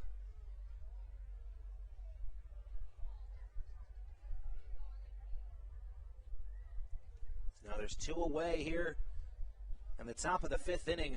2 runners in scoring position for High Point.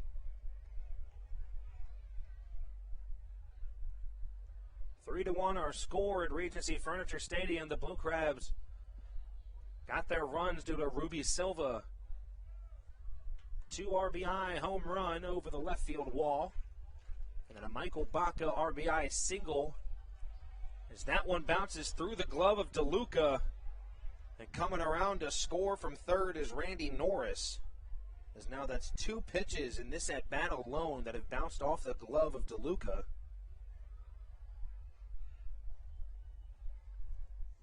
Now we're looking at a 3-0 count with a runner on third in the form of Giovanni Alfonso.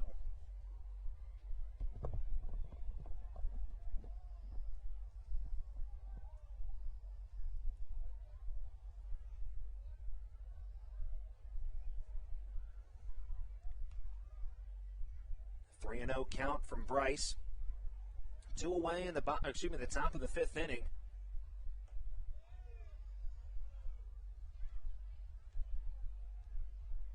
What I thought was a 3-0 count now is a 3-0 count. Breaking ball stayed a little too far inside the zone. Now the 3-0 pitch. Fastball right down the middle. Bryce gets a strike, and now see Michael Russell swinging away as he now has one on him.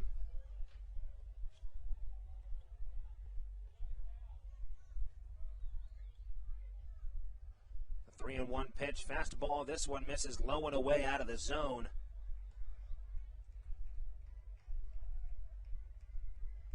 As Russell's on with a 2-out walk, brings runners on the corners for the third baseman of Stephen Cardulo. And the pitching coach, Darryl Thompson, going to head out and talk to his starter. think. He goes out there and he tells him basically what we were talking about, Andrew. Your offense is helping you out behind you. Of course, there were 2 passed balls that just happened to bring 2 guys home in this inning so far. We're only up by 1, but at the same time, he was locked in for the first few innings. He just needs to get back on track.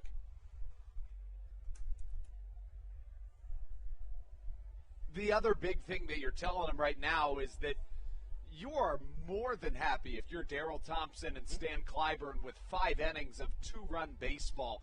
Get out of this one for us. Not only does it give you the win, you'd be in line for the win, but additionally, you can give them 5 solid innings of work in your first start of the entire season with Cody Strayer warming up in the bullpen.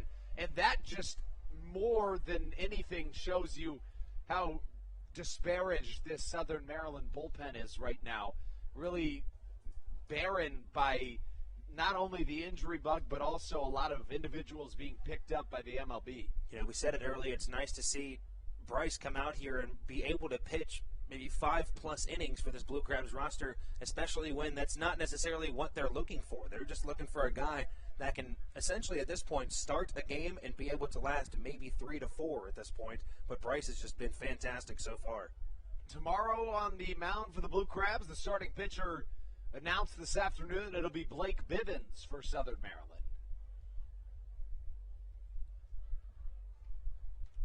Oh, and 1 the count. Make that 1-1 the count now to the number 3 batter of Steven Cardulo. Cardulo was the only hit for this Rockers team up until last inning. He had a base hit back at the first, and he walked back in the 4th inning. As he looks at a second ball as the count runs to 2 balls and 1 strike. Still with 2 away here in the top of the 5th inning.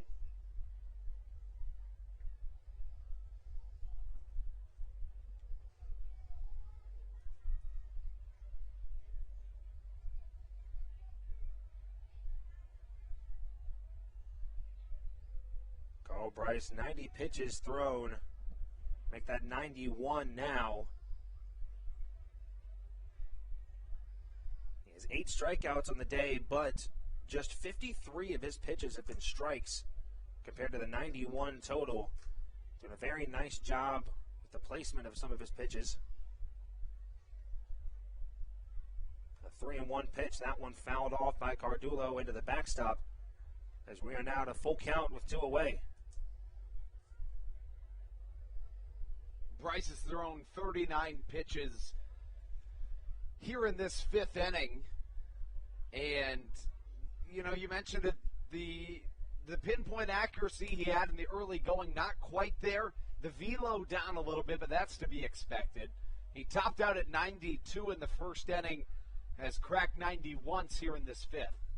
And the full count pitch, this one ripped down the left field line, but that one bounces into the Blue Crabs bullpen and foul. We'll stay at 3 balls and 2 strikes for Cardulo. Do you think this is the end of the road for Bryce if he's not able to retire Cardulo? I think so, yes, because if he's not able... Actually, no. For a second, I thought bases were loaded. If the bases were loaded, obviously, and another run were to come in, I think so. I think you're going to try to not necessarily stop the bleeding, but stop it while you're still at a tie game. If he's able to get out of this inning, I would say his day is done either way. Another 3-2 pitch.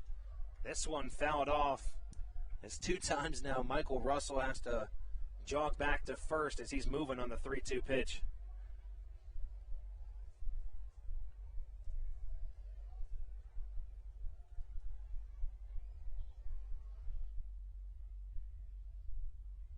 Bryce has been fantastic so far this game. We can't say enough about him. 3-2 our score here. The Blue Crabs out-hitting the Rockers, 5 hits to 3. That's Giovanni Alfonso on third. As that one's lifted down the left field line deep, but that's going to tail foul and land on top of the Legends Club. Or, Andrew, we have something that people might not normally find at a baseball field in our Legends Club today. Yeah, that's right, Steve. We have a Scholastic Book Fair. I want to give a really special shout-out to Abby Quirk, one of the employees for the Blue Crabs, who not only does an incredible job in the box office, she also took the initiative to set up that Scholastic Book Fair. We had a couple people say that it's one of the, and this is true, on Twitter, a couple of big-time minor league baseball reporters said that it was one of the promotions of the year in the entire minor league baseball. I mean, you want to draw in kids. Kids love the Scholastic Book Fair, which is weird considering kids don't really like books, but the people at Scholastic, their marketing department, they're top-notch. Yeah, when you go to the Scholastic Book Fair is a breaking ball high and out of the zone ball 4, puts Cardulo on first. When you were younger, you go to the book fair. The book fair always had the coolest books, like all the ones you're looking for. When you go to like a regular library, you're going to find older ones, all that stuff. I always loved trying to find the newer ones, the posters that they have there. What were they called? The Smensels, the pencils that smelled really good. That was the best. Well, I have some breaking news for people out there that maybe haven't been to a Scholastic Book Fair in quite some time. Captain Underpants is still in the Scholastic Book Fair. I did know that. But it's still the same Captain Underpants from when we were kids. Additionally, the first pitch grounded over to Alex Crosby at first as he's able to tag first base. Carl Bryce gives a fist pump, and rightfully so, as he's able to get out of that jam. But, Andrew, back to what you were saying. Additionally, the Guinness Book of World Records is no longer hardcover. It's paperback, and it's the size of a normal chapter book. I don't like that. I don't either. I don't like that It's at all. one of the worst things that's happened to me today. Guinness, if you're hearing this right now, if you just happen to be watching the Southern Maryland Blue Crabs broadcast, please change it back. On behalf of us. On behalf of Andrew Banster and Stevie Bowen. Yep. Speaking of on behalf of Andrew Banster and Stevie Bowen, we'll be right back after this break on the Hometown Real Estate Broadcast Network. This is Blake Vivens, and you're listening to the Hometown Real Estate Broadcast Network. Through October of 2021, COVID-19 vaccinations are offered right here at Regency Furniture Stadium. No appointment necessary. Just swing on by and get your COVID-19 vaccination today. Take one for the team, Southern Maryland. Get the vaccine. Dyson Building Center is one of the oldest family-owned and operated hardware, lumber, and building supply stores in Southern Maryland.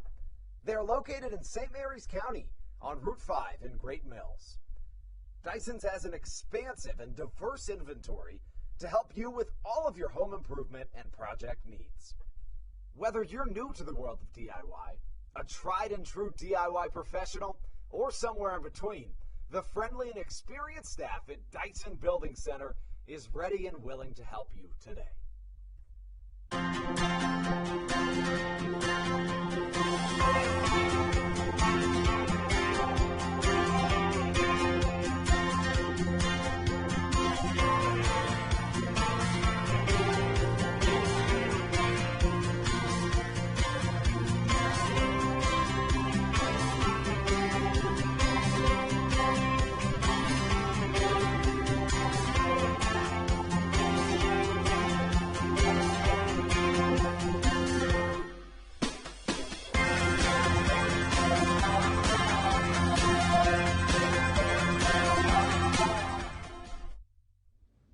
This is Blake Vivens, and you're listening to the Hometown Real Estate Broadcast Network. The leadoff batter, Matt Hibbert's going to lead things off for the Blue Crabs in the bottom of the fifth inning. As Hibbert's 0 for 2 so far this game, as we talked about earlier. The right fielder of Jared Mitchell took away an extra base hit for him to lead off this game.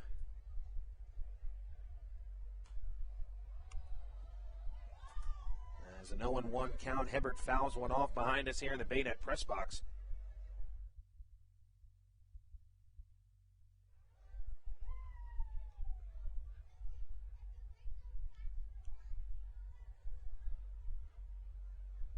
To the count to the right fielder of Matt Hibbert. Breaking ball in the dirt. Hibbert doesn't like it as he looks at a first pitch ball for a 1-2 count. And maybe I'm just conditioned to still think of stealing first base, Steve. But that's a pitch somebody would have stolen first base on. Yeah, I had a question for you. After Tony Thomas, was the first person to do it, was it often that it would actually happen, or was that more of a thing they have to think about as Matt Hibbert flies one out to McOwen in left field as he makes the grab for out number one? But back to what I was saying, I feel like after Tony did it, the first time, it just kind of got into people's heads more, like, all right, let's start trying this more. So it's interesting because at first, pitchers hated it because at first it counted as a walk. Oh, I actually did not know right, that. By the end of the season, it counted as a fielder's choice, so they didn't really care. But at first, it counted as a walk. So at first, people were like, this isn't baseball, blah, blah, blah. Nobody would do it for the first couple of nights. In fact, people would yell out laughing like, oh, don't do that, blah, blah. Well, as Blackstone flies out, after Thomas did it, it would happen every so often. But come the last 2 weeks of the season, you'd see at least 2 every game. It was finally being adopted into the game of play, and it became fun and a fun element of the game that I truly didn't hate it at the end of the year. I mean, I never really hated it, but it was becoming more accepted by the season's end. I like to think on the side of, I don't hate it, of course. Obviously, I'm really indifferent on the rule change. I think it just, tells pitchers, hey, if you don't want them stealing first pitch, throw it in the zone. Throw a better pitch next time, I think. Yeah, that's true. Ruby Silva now at the plate for the Blue Crabs, looking at an 0-1 count with 2 away. And so far this inning, Craig Stem is making quick work of the top part of this Blue Crabs lineup.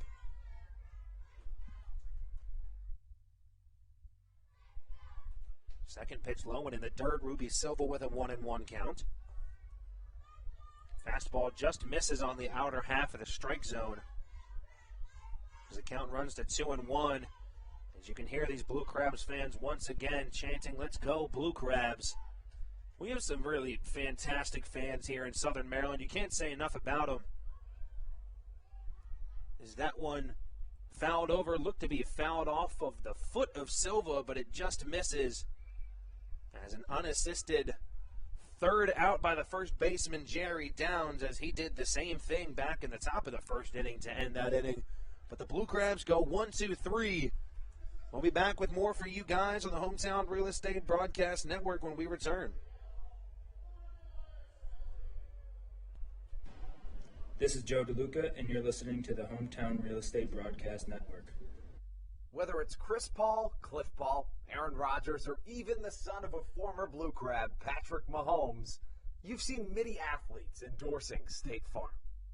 That's because your State Farm agent has your back through good times and not so good times. That's why all the Blue Crabs, Darryl Thompson, and the whole team trust State Farm with their insurance needs. State Farm is the company people have trusted for over 99 years to help life go right. Call your local State Farm agent, Greg Conklin, today at 240-776-4289. When you're in the market to buy or sell a home, call Tony McClure of Century 21 New Millennium and his Grand Slam team, the realtor of the Southern Maryland Blue Crabs since our first season in 2008. Tony and his team of preferred partners includes Tim Murphy of CNF Mortgage and Steve Scott of the Scott Law Group. Together, they will ensure that your real estate needs are nothing short of a grand slam. The quality service you will receive is Hall of Fame worthy. Put Tony's 41-plus years of experience to work for you. Call or text Tony today at 301-928-1280 for your personal grand slam experience. Go Blue Crabs.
This is Joe DeLuca, and you're listening to the Hometown Real Estate Broadcast Network. Cody Strayer now on the mound in relief for the starter of Carl Bryce. We saw Strayer the other day, back on July 21st, as he pitched in his first appearance for the Blue Crabs. He started that game against Gastonia here in Southern Maryland. He pitched 4 innings, let up 4 hits, 3 runs, all of them earned. Gave up a home run and had 1 strikeout along with 4 walks. After one game, he's got a 6.75 ERA as the side-hand pitcher from the right-hand side.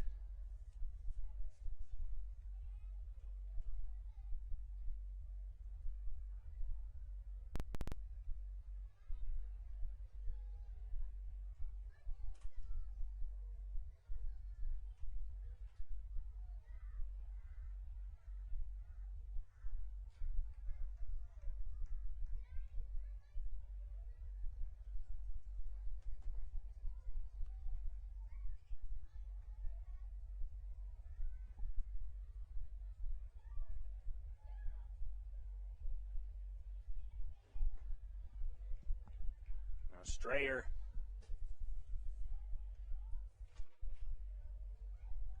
pitching to the catcher, Stuart Levy. Has a 1-1 count to start off for him as he's looking for his first hit of the day so far. He's 0 for 1 with a strikeout back in the second inning. And it grounded into a double play to end the fourth. As that two-seam fastball, Levy didn't like the call. In there for strike number 2 as he looks at a 1-2 count.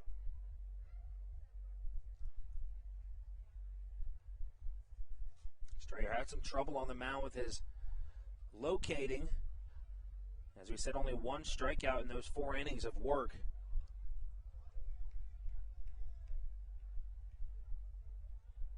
As Levy fouls off another one, that will stay at 1 ball and 2 strikes. With Strayer in the game, we can give you the totals on Bryce. He went 5 full innings, gave up 3 hits, 2 runs, 1 of them earned.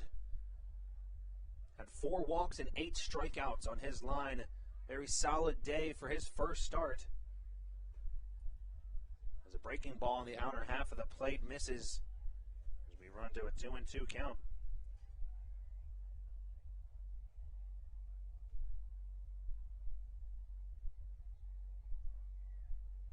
Top of the 6th inning here at Regency Furniture Stadium. 3-2 still our score. As first, as the 2-2 pitch is roped over to Josh McAdams at third base as he leaps up in the air to make the grab for out number 1. And this Blue Crabs infield has shown some real web gems as of recent. We've seen Michael Baca go deep into that 6 hole and make a long throw for an out. We saw Kent Blackstone make a fantastic diving play yesterday. We've seen Blackstone 2 days ago make a jump. Looked like his vertical was around 6 feet, I think.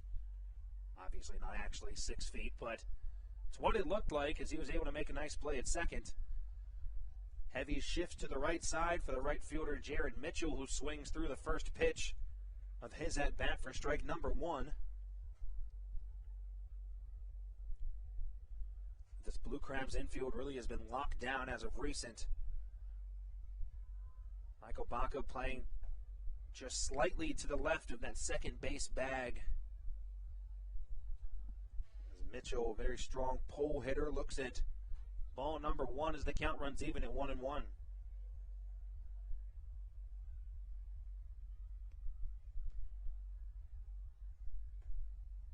You see Strayer changed up his arm motion, goes a little more over the top now as he starts from the stretch. See Michael Baca shifting a little bit over as well. Josh McAdams in that shortstop position as a check swing from Mitchell as he liked that inside breaking ball but decides to lay off of it as the count runs to 2 balls and 1 strike. 2 balls to 2 strikes.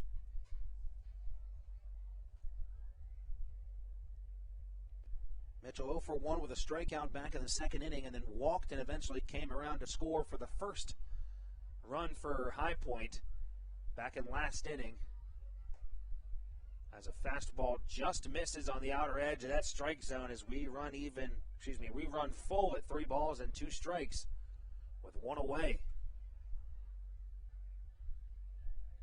Since we mentioned it about an inning and a half ago, Blue Crabs out hitting the High Point Rockers 3 hits to 5. And shows on the scoreboard as we're still up 3-2 as Mitchell laces that one down the left field line, but that one tails too far foul. As we'll stay at 3 balls and 2 strikes.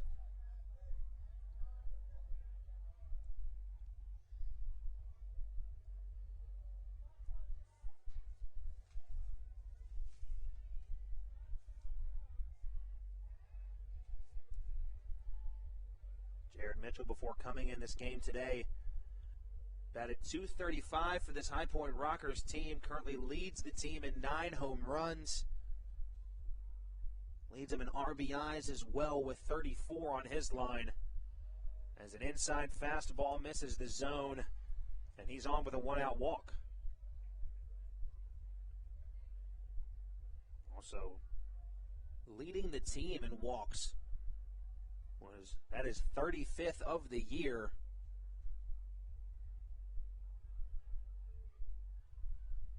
That brings up the left fielder of James McOwen. 0 for 2 as well. Flied out to Ruby Silva last inning, then struck out in the second. As he looks at a first pitch fastball, this one out of the zone away for ball 1.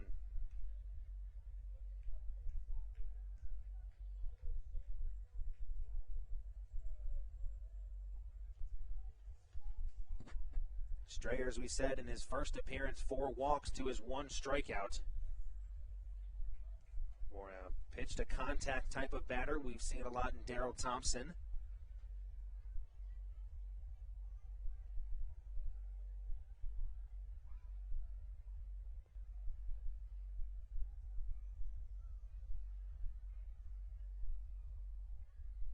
Two 2-0 the count to McOwen.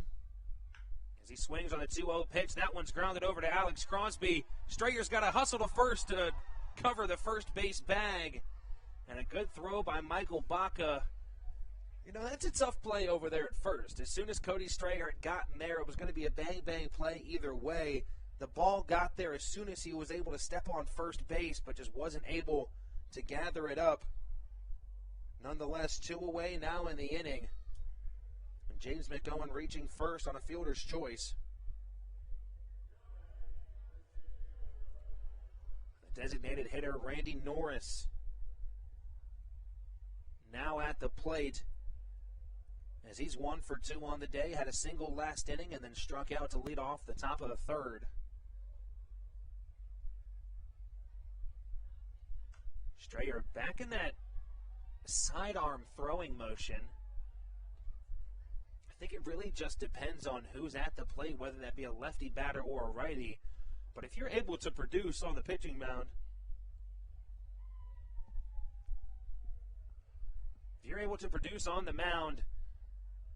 by changing your throwing motion, as Michael Baca lays out for a ground ball up the middle, but just misses it. As now Randy Norris gets on with a 2-out base hit up the middle and brings up the number 9 batter, Giovanni Alfonso. But as I was saying, if you're able to, produce and go deep into innings and really show that you're a good pitcher by being able to switch up your throwing motion, I think that's just fantastic.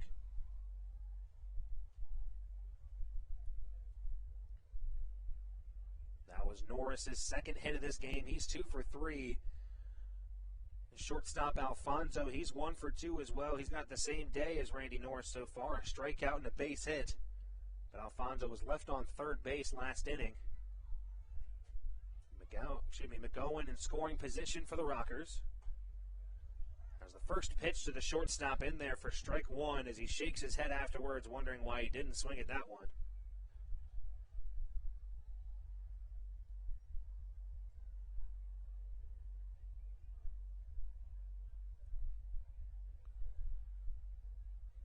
And the pickoff move to second. Thrown right to Blackstone, but that one bounces off of his glove in the pickoff move. And Now both runners advance into scoring position now with 2 outs. A good idea with the pickoff move. McOwen a little too far off that second base bag. Looked like Strayer's throw tailed a little bit too far to the right, and Blackstone just hit off the tip of his glove.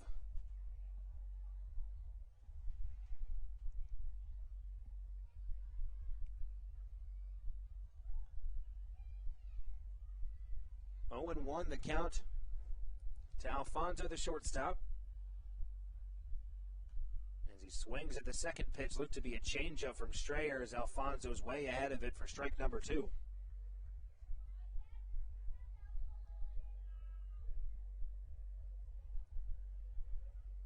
A lot of speed at the plate here with Alfonso.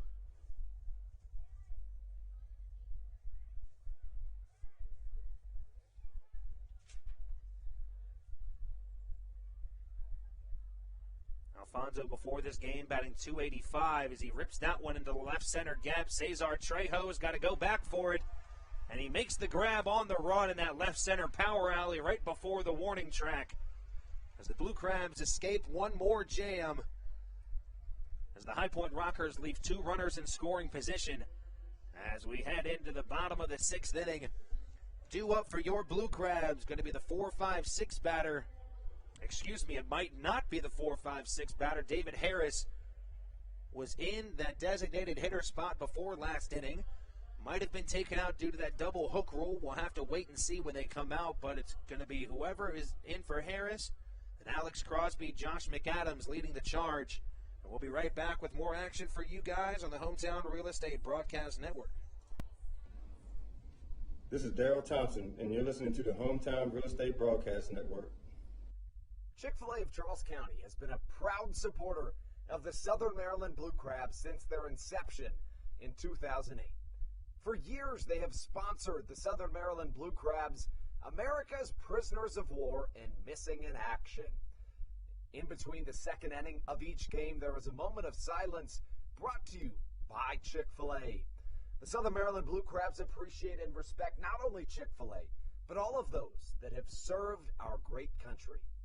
The seat that they sponsor was made possible by Chick-fil-A of Charles County. Thank you so much, and visit any of your Charles County Chick-fil-A locations today. Through October of 2021, COVID-19 vaccinations are offered right here at Regency Furniture Stadium. No appointment necessary. Just swing on by and get your COVID-19 vaccination today. Take one for the team, Southern Maryland. Get the vaccine.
As I said before, the latter half, right after that last half inning, wasn't sure if it's going to be David Harris or not.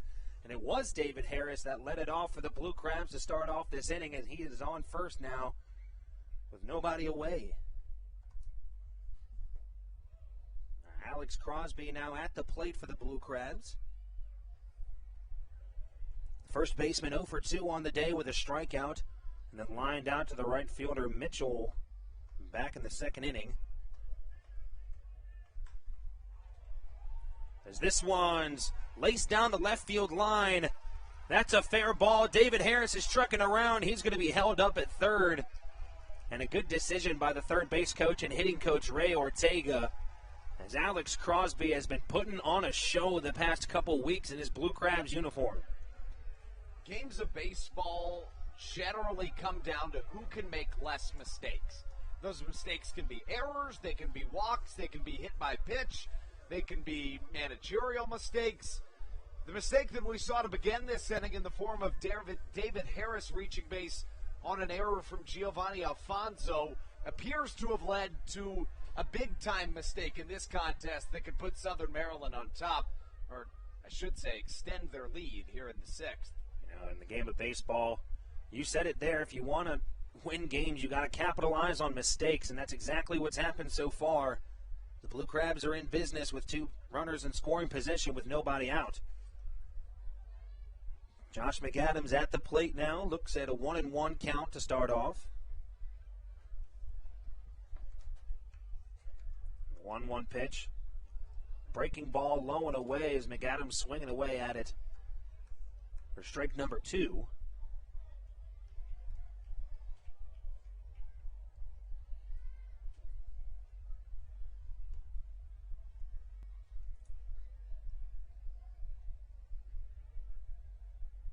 So far this game, Stem's got 5 innings pitched, 4 strikeouts, 3 runs, all of them earned alongside 2 walks as Josh McAdams strike out on 3 pitches. That's now Stem's 5th strikeout of this game as the Blue Crabs still have 2 runners in scoring position, but now with 1 away. McAdams, I should say Stem, finds himself really tossing a great game to this point. Of course, should Harris score, that would be an unearned run, but Stem in danger of allowing potentially 4 or 5 runs through his first 6 innings if DeLuca or Trejo are able to come through. I think if you're Stan Clyburn, you have a really solid bottom of your lineup. You have Michael Baca at the very bottom, a guy we talked about who's normally a leadoff batter, knows how to get on base. You got Cesar Trejo. This guy's pretty good at baseball, I'd say so myself. We saw him lace a double back in his last at-bat, and you have the catcher Joe DeLuca, who's a brick wall behind the plate. DeLuca fouls that one off, and he has a 1-1 count. Yeah, DeLuca was a really good find by Stan Clyburn and this coaching staff. A guy playing at the highest level of professional baseball he's ever played at it, but by watching him, you wouldn't know it. He's a guy that's done exceptionally well on both sides of the ball and plays every single night. Harris at third, Alex Crosby at second base, Joe DeLuca at the plate, looking at a 1-1 count. Another one fouled off into the foot of DeLuca. Tomorrow's our Diamond Dig here at the stadium. That means All Pond, one of our favorite sponsors who you hear from in commercial breaks, they're going to bury a diamond necklace right behind second base, and after the game, fans will be invited to absolutely dig up the infield, trying to search for that diamond necklace. Probably not the grounds crew's favorite promotion, but certainly a popular one. I was actually going to mention our grounds crew. Ben Baker is going to have a lot of fun on Monday morning fixing that field as Joe DeLuca swings away at that one. The last 2 batters are struck out after letting David Harris on by an error, and a no-out double by Alex Crosby. There's 2 away in the inning for Cesar Trejo.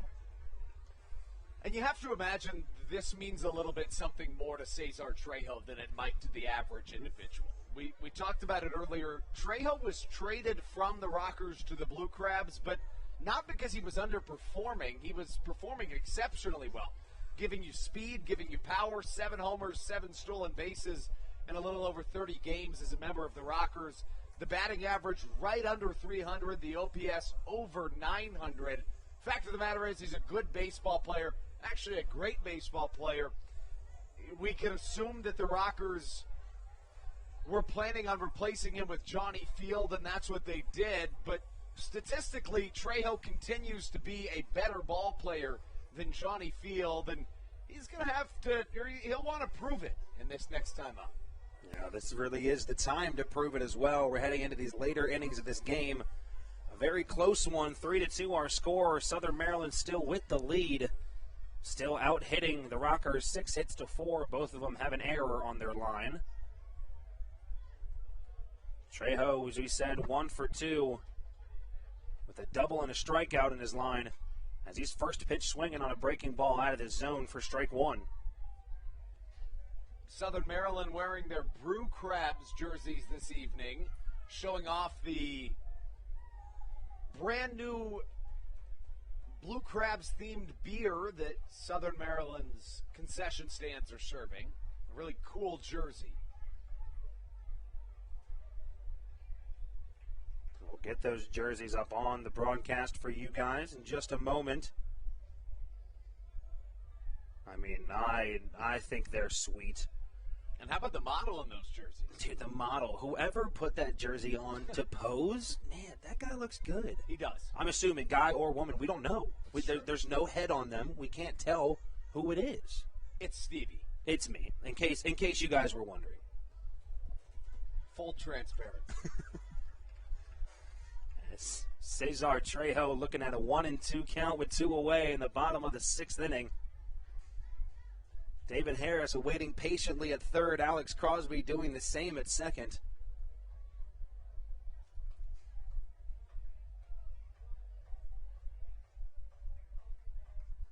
And the 1-2 pitch from Stem. Another breaking ball out of the zone. Trejo swings and misses for strike number 3. 3-2 stays our score here at Regency Furniture Stadium. Andrew Bandstra coming back on the call as we head into top of the 7th inning action, and we'll be right back with more for you guys on the Hometown Real Estate Broadcast Network. This is Jay Clucci, and you're listening to the Hometown Real Estate Broadcast Network. Dyson Building Center is one of the oldest family-owned and operated hardware, lumber, and building supply stores in Southern Maryland. They are located in St. Mary's County on Route 5 in Great Mills. Dyson's has an expansive and diverse inventory to help you with all of your home improvement and project needs. Whether you're new to the world of DIY, a tried and true DIY professional, or somewhere in between, the friendly and experienced staff at Dyson Building Center is ready and willing to help you today. In February of 2020, Regency Furniture Stadium and the Southern Maryland Blue Crabs were given what we view as an honor, being named the 4th mass vaccination site in the state of Maryland. Here's a message from Regency Furniture about the honor that it has been and still is to be one of Maryland's mass vaccination sites, getting our community back to safety.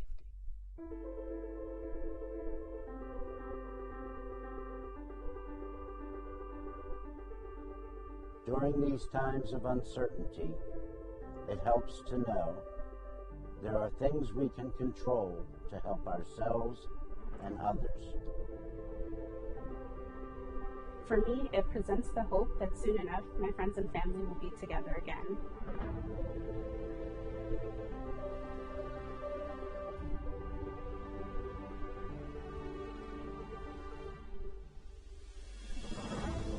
We just want to take this moment to thank the Maryland National Guard for their support in helping to facilitate and manage the vaccinations here at the Regency Furniture Stadium. We just think it's so important for everyone to do their part, and we're just grateful for their support. Thank you for your support, and we're just honored to be a part of the vaccination effort out here and to serve the community.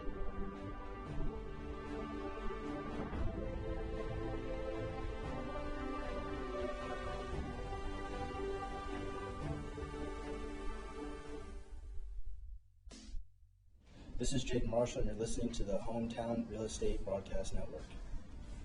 After 5 innings of solid work from Carl Bryce, 1 inning from Cody Strayer, we welcome a new arm onto the mound as we take you into the latter third of the baseball game here at Regency Furniture Stadium.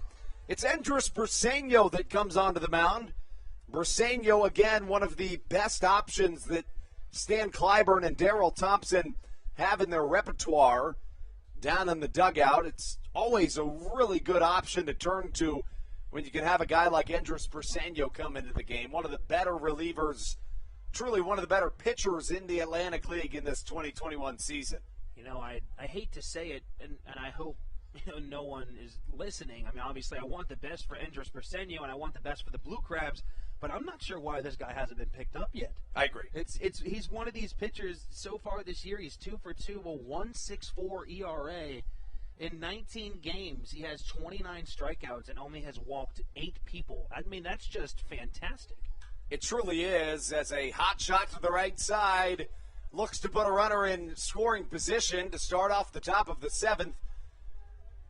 A good beginning from the leadoff man, Johnny Field, as he doubles to the right center power alley, beginning Andres Briseño's evening in a way in which his evenings generally don't begin, in a struggling form.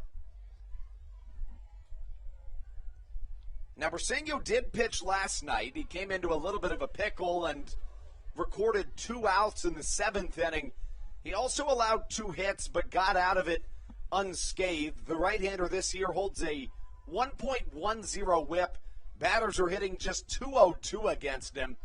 Has struggled a little bit more in the month of July, but, I mean, struggling is a relative term, as a high-chopping bouncer gets over the outstretched glove of Josh McAdams. And while the first hit of this inning from Johnny Field was a tip of the cap, that one right there just hurts a little bit, as it takes an unfortunate bounce and puts runners on the corners. But, again, struggling is a relative term, considering Briseño in 7 2/3 innings in the month of July has only allowed 2 earned runs, giving him a 2.35 ERA in the month. And if that's struggling, I'd take that any day of the week. 100%. I'd take that ERA over anything. Yeah, no question about it. The right-hander finding himself in a rare jam, and he faces Steven Cardulo. Cardulo 1 for 1 tonight. He singled in the first and has walked in each of his last 2 plate appearances. A cutter in there for a called strike number 1. Bottom of the 7th action here at Regency Furniture Stadium. Make that the top of the frame. Andres Briseño on the mound. Runners on the corners. Trying to protect a 3-2 lead. The right-hander. A changeup. Did he go? Yes, he did, says the home plate umpire. And the count 0-2. Of course, it's Olympics night. Briseño representing Venezuela. An interesting question, Steve, would be if Briseño's in the 7th, you assume Latos in the 9th, but who goes in the 8th? Because Briseño's usually the setup man. I guess Geeky probably, right? I would think so. You know, we have the added arm of Ty Tracy. You know, he struggled a little bit the other night. But I think you're right. I think Dalton Geeky is your go-to guy for that 1 inning. Generally, it goes Geeky, Briseño, and Latos. Of course, in these last couple of nights, in must-win situations, Clyburn has been turning to his more reliable arms in less high-leverage situations. Generally, Briseño, Latos, and even sometimes Geeky only come in when the Blue Crabs are leading. And we apologize for any technical difficulties, as it appears as though that Blue Crabs uniform was still up on the screen.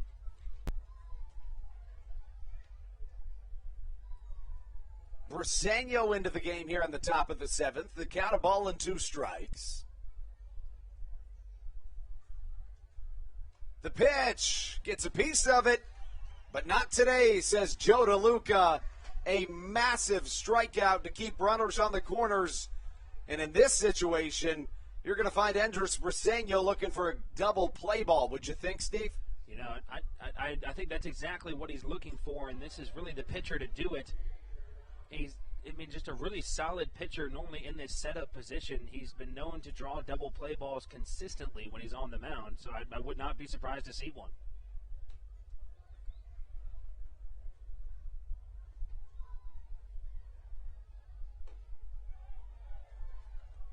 Strike called to begin this top of the 7th inning I should say, with runners on the corners. Jerry Downs up to the plate, the cleanup man, with an 0 for 2 clip today. He was also hit by a pitch. Downs wears number 28 on the back of his duotone High Point Rockers jersey.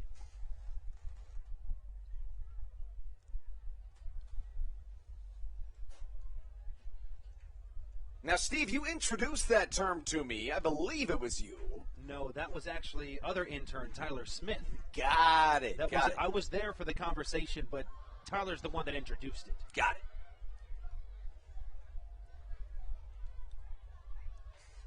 The ball and 2 strikes the count. Here with 1 down in the top of the 7th. Runners on the corners here at Regency Furniture Stadium. At third stands the MLB veteran Johnny Field. Michael Russell at first. You wonder if Russell has had the thought creep into his mind of trying to steal second. I think especially in this situation, you're going to want to steal second to try to take away that double play ball situation. A look across the league. Long Island on top of York, 4-1 in the top of the 8th. They are threatening to win their 11th straight game. We mentioned it. Both of us are the type of people that are never going to give up until the Blue Crabs are mathematically eliminated. But with 6 games back in the standings and 10 games to go, those 4 games against the Long Island Ducks in the final 7 of this first half are going to be absolutely critical.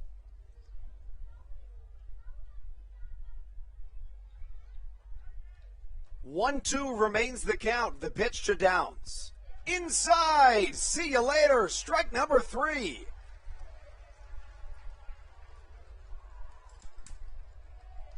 Andres Persenio rearing back and firing that fastball in the strike zone.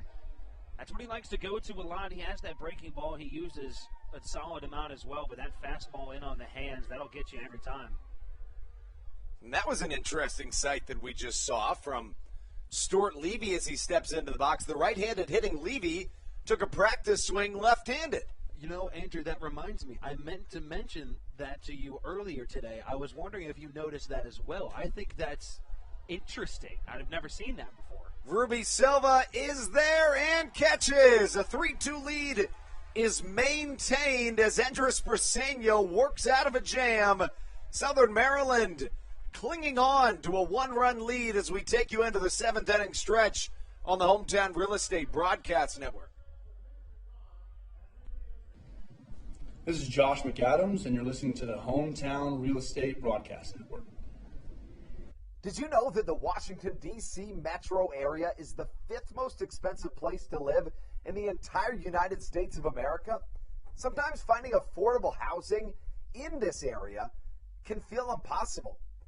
If you're struggling to find affordable housing, look no further than the Villages of St. Charles by Ross Properties. You can visit them online at villagesatstcharles.com for more information today. Villages of St. Charles. They'll have you safe at home. There's nothing quite like when the Blue Crabs retire the side. At Wealth Management Partners, they're on your side for your retirement planning needs. It's never too early to start planning your retirement. Talk to the experienced financial advisors of Wealth Management Partners located right here in Waldorf. Call them today at 301-885-0955. Again, Wealth Management Partners. Call them today at 301-885-0955.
This is Kent Blackstone, and you're listening to the Hometown Real Estate Broadcast Network.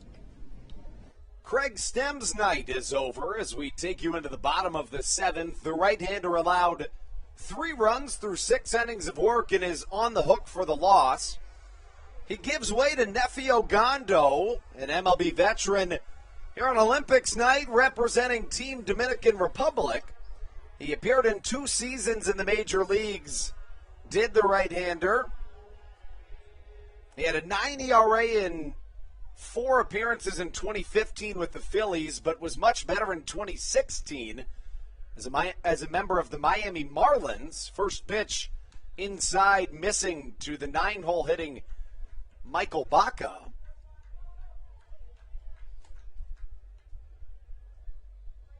And it does appear as though we've had a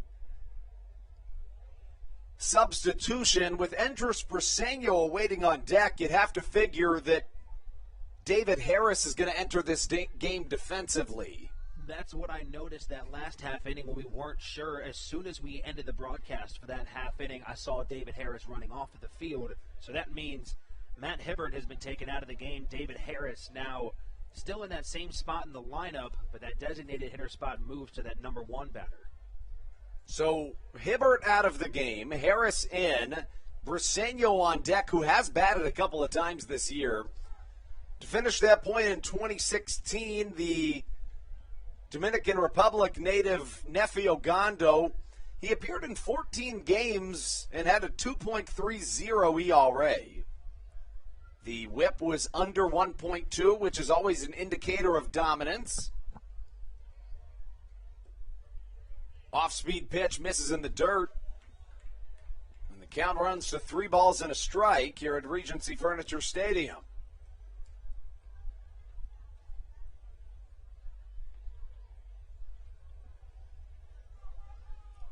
Baca wears number 3 on the back of his Brew Crabs jersey.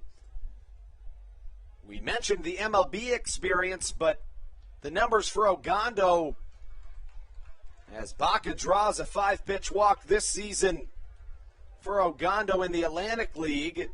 He has struggled. The right-hander's 1-2 with an 8.44 ERA. He's made 13 appearances, and in 10 2/3 innings, he's allowed 11 runs, 10 of them earned. As you can see there, the walks, the Achilles heel for the right-hander. He's walked 12 batters in 10 2/3 innings. Additionally, he's allowed 12 hits. So the whip above 2 for the MLB veteran, who now faces off against Andres Briseño. Briseño has been forced to hit a couple of times this year, but lays down a beautiful bunt.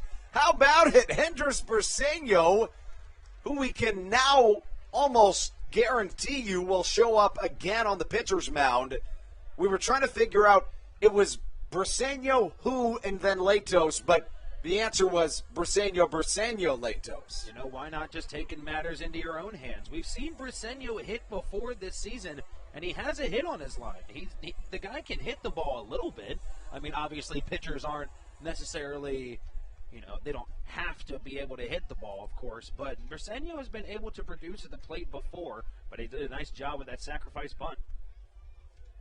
Now a runner in scoring position. Blackstone will have the opportunity to extend this 1-run lead into a more comfortable position for Southern Maryland. The left-handed hitting Vienna, Virginia native Kent Blackstone with an 0-1 count here with 1 down and 1 on.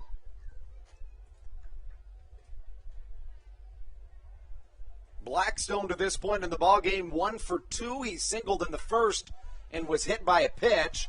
A diving stop from Jerry Downs, flips underhanded to a covering Nefi Ogando, and a nice defensive play keeps Michael Baca at third base.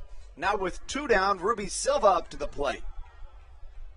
Oh, very nice play over there at first base. It's always nice when you're able to save a run with a good defensive play, especially if that brings a second out of the inning to your pitcher.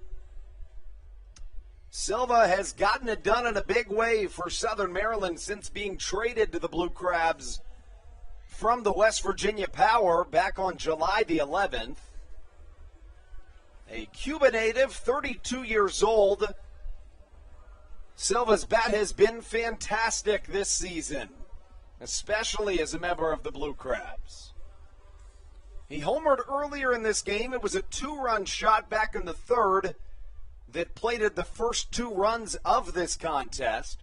Southern Maryland then added on another in the fourth when Michael Baca drove in a run. Another run almost scored, but a beautiful throw from the left fielder James McOwen cut down Joe DeLuca trying to score the 4th run of the contest. The Rockers plated one of their own in the 5th inning. And they've added another since. The score 3-2 here in the bottom of the 7th. Silva out in front of an off-speed pitch as the count evens at a ball and a strike. A packed crowd here at Regency Furniture Stadium, certainly one of the better crowds we've seen in this 2021 season. In my opinion, probably the largest since opening day.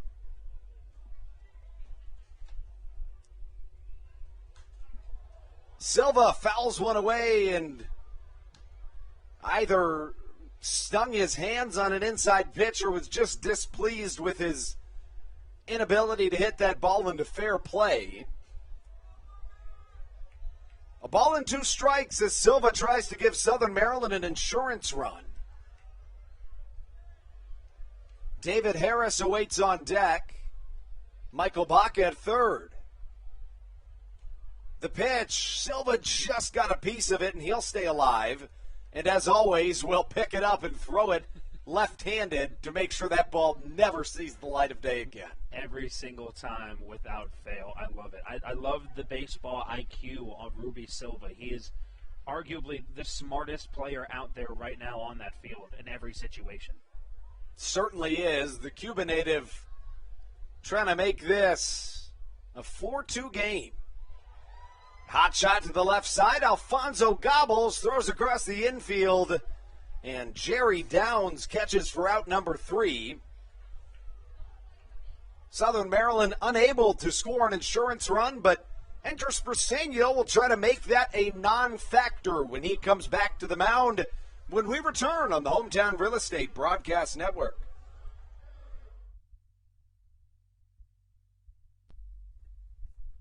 Hey Blue Crabs fans, make sure to visit the All-American Steakhouse and Sports Theater at 35 St. Patrick's Drive, right here in Waldorf, for some great food with great friends. Their steaks are fresh, hand-cut, in-house daily, as well as many other fresh seafood, chicken, and beef options. They offer outdoor and indoor dining, available each and every day, along with the same great menu to go if you would like. Please visit them online at www.theallamericansteakhouse.com. That's www.theallamericansteakhouse.com. You can also visit them on Facebook or Instagram.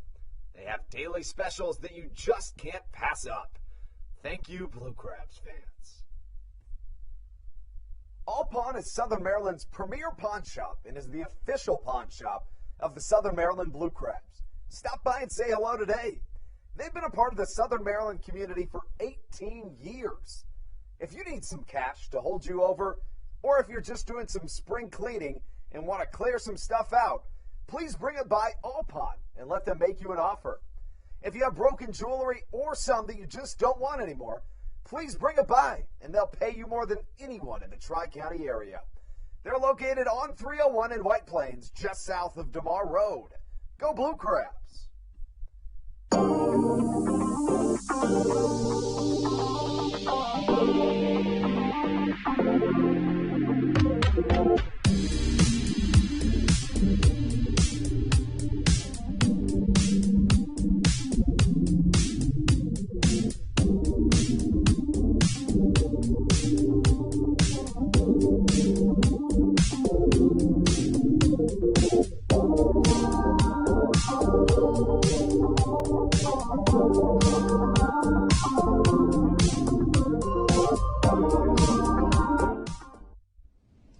This is Patrick Baker, and you're listening to the Hometown Real Estate Broadcast Network.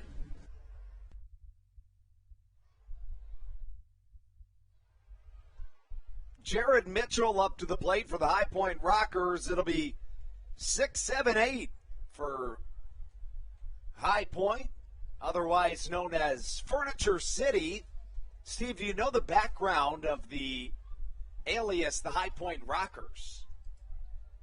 I don't believe I do, actually. So High Point, North Carolina is known as the furniture capital of America. They make more furniture than any other city in the entire U.S., and that's why they're called the Rockers, as in a rocking chair. Oh, okay. Wait, so you're telling me the furniture capital of the U.S. is not Regency Furniture Stadium? It is. Okay, that's what I thought. It is. Okay, thank you. Yeah. But they also unofficially share it. Yeah, it's a with High self-proclaimed, Point. I think others would proclaim it. Yeah. So I hear that once a year in High Point, there's a furniture convention, and I've obviously never been there, but I've heard that there's these beautiful buildings where furniture experts from across the world come to visit these conventions once a year. That's pretty cool. Jared Mitchell swings and misses at a pitch. The count, 2 balls and as many strikes. I mean, now that we're on the topic, what do you think your favorite piece of furniture is? Like, in general. It's a lazy boy chair. It is, like, and 100%. that's the end of the conversation. I agree. No, Yeah. 100%. I wouldn't go, like, lazy boy. Yeah, not the brand, but Blackstone off a couple of hops, off balance, throw across his body. The 4-3 putouts out number 1. You know, for me, I'm a pretty tall guy. I'm a large fellow.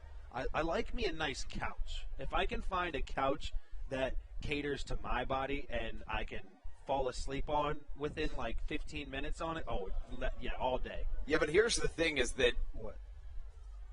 if it's the right couch, Yes. But how many right couches are there out there? Not that many, but you're not too many. That's the thing. less. So, like, if we're talking a specific piece of furniture, I'd still go with the recliner chair, but 9 times out of 10, even if it's an old recliner chair, you're going to find some comfort. Yeah, you're going to be comfortable no matter how old the chair is. What would be your ideal piece of furniture to broadcast a baseball game in? See, in that case, it wouldn't be a lazy boy because I would fall asleep. Like, I wouldn't be able to pay attention. I don't think. I think I would be more focused on the comfort. Man, that's a tough question. I like that one. I think, the chairs that we're in right now are pretty comfortable, but if there was a form of this chair that was even more comfortable, like an office chair that had the comfort of a lazy boy, sign me up. Shark Tank idea. That's our What are Shark we Tank. doing here? Let's go do that. Yeah. Let's go to one of these furniture conventions. Try to get somebody to whip one up for us. Yeah. I mean, why not? We come up with the ideas, and other people build it. And See, that's what's good about you and me. We're the idea guys. Yeah. We just need people to do it. and think through the logistics. And, we don't do that kind of stuff. Although we're working on it. We are. Enters Briseño working on back-to-back shutout innings. Could be a drop third strike and is. Joe DeLuca fires to first. Out number 2. You know, we got to go back and talk a little bit about what the 7th inning brought. Or I should say the bottom of the 6th and the top of the 7th. Both were really, really good defensive showings from each respective pitcher. In the bottom of the 6th with runners on 2nd and 3rd, as Andres Briseño is calling for a mound visit. Not quite sure what's going on. I think he wants Lauren Eck, the athletic trainer, to come speak with him. And that'll bring Daryl Thompson out of the the dugout as well. As we now have a pinch hitter for the High Point Rockers of J.R. DiSarcina, which means Randy Norris's day is done.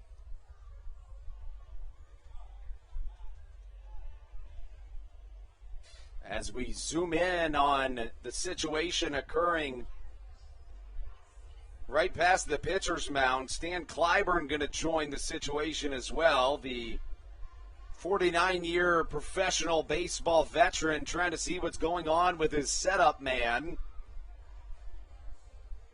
This is a guy that Stan Clyburn has a ton of trust in, and it's for reasons exactly what we were talking about prior to his potential injury. In the bottom of the sixth, Craig Stem had runners at second and third with no outs and struck out the side. And then Andres Briseño had runners on the corners with 2 outs, and he struck out the side, but it appears as though he's unable to continue as Alex Crosby make that Josh McAdams goes and says, good job. You know, you always hate to see a pitcher who's been doing as well as Briseño does, not even in this game, but in general, being taken out of the game off of something that he really can't control, like an injury or something like that. It's really just heartbreaking to see. It truly is. It looks like Matt Latos is going to strut in from the bullpen. We'll take a short break, collect our thoughts, and get back to you here with 2 down in the top of the 8th on the Hometown Real Estate Broadcast Network. This is Andres Briseño, and you are listening to the Hometown Real Estate Broadcast Network. So, what do you like about your home? Practice like hockey. I practice stick handling and sometimes shooting. Mommy, go outside sometimes. I like playing in lacrosse. Famous Rich. I like to scribble. Daddy. I like to build Legos at home. I have the biggest closet. Riding my dirt bike. We help you home. At Hometown Real Estate, we want to help you and your family home, whatever that takes and whatever that means to you. Give us a call at 888-225-2736 or online at helpyouhomebluecrabs.com.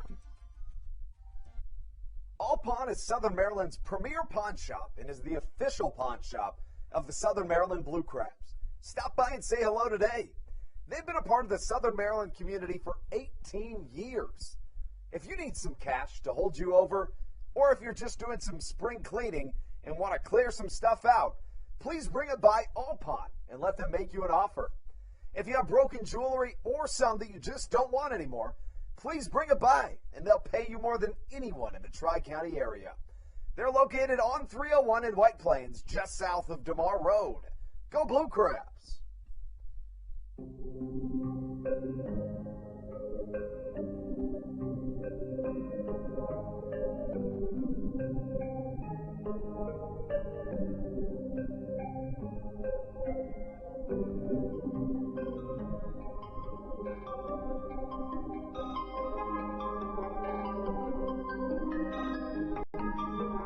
Cue tracks.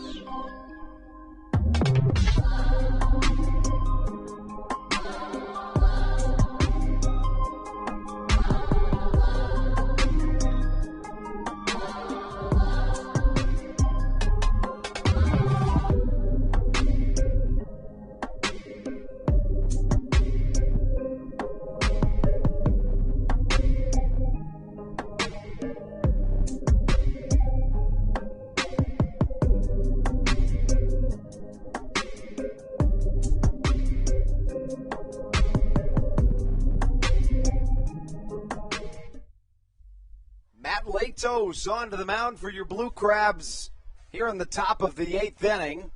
First pitch he throws, exits the stadium over our heads in the Bayonet press box. Strike number 1 to J.R. DeSarkina.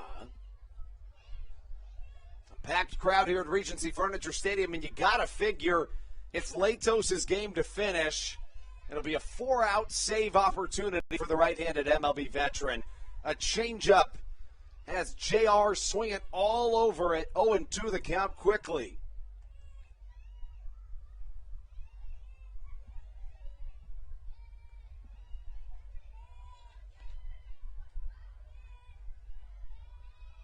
Latos closes his shoulders, the 0-2. Fastball, see you later. 3 pitches, 1 out. Matt Latos closes the door as Southern Maryland has High Point down to their last 3 outs. We'll be right back on the Hometown Real Estate Broadcast Network.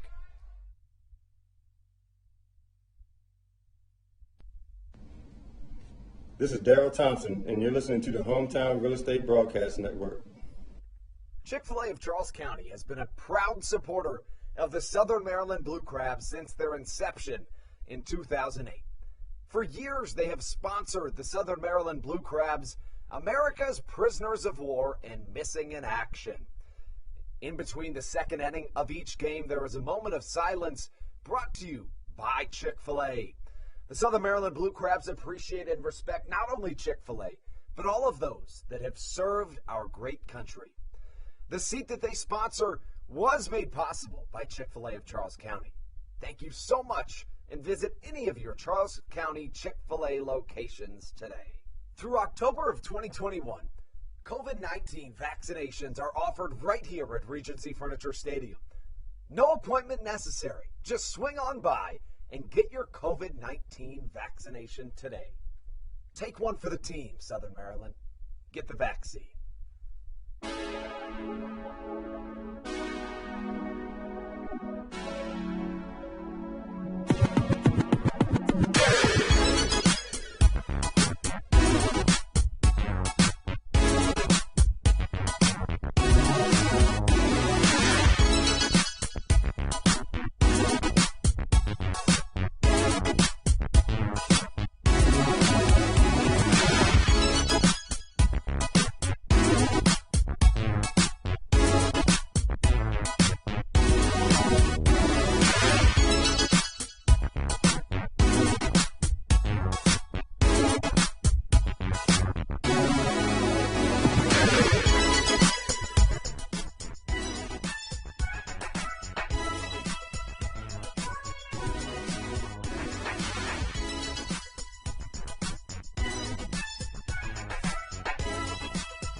This is David Harris, and you're listening to the Hometown Real Estate Broadcast Network.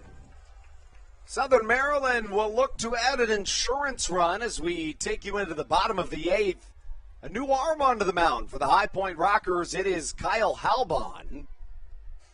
A look over to the MLB. There is 2 no-hitters in progress.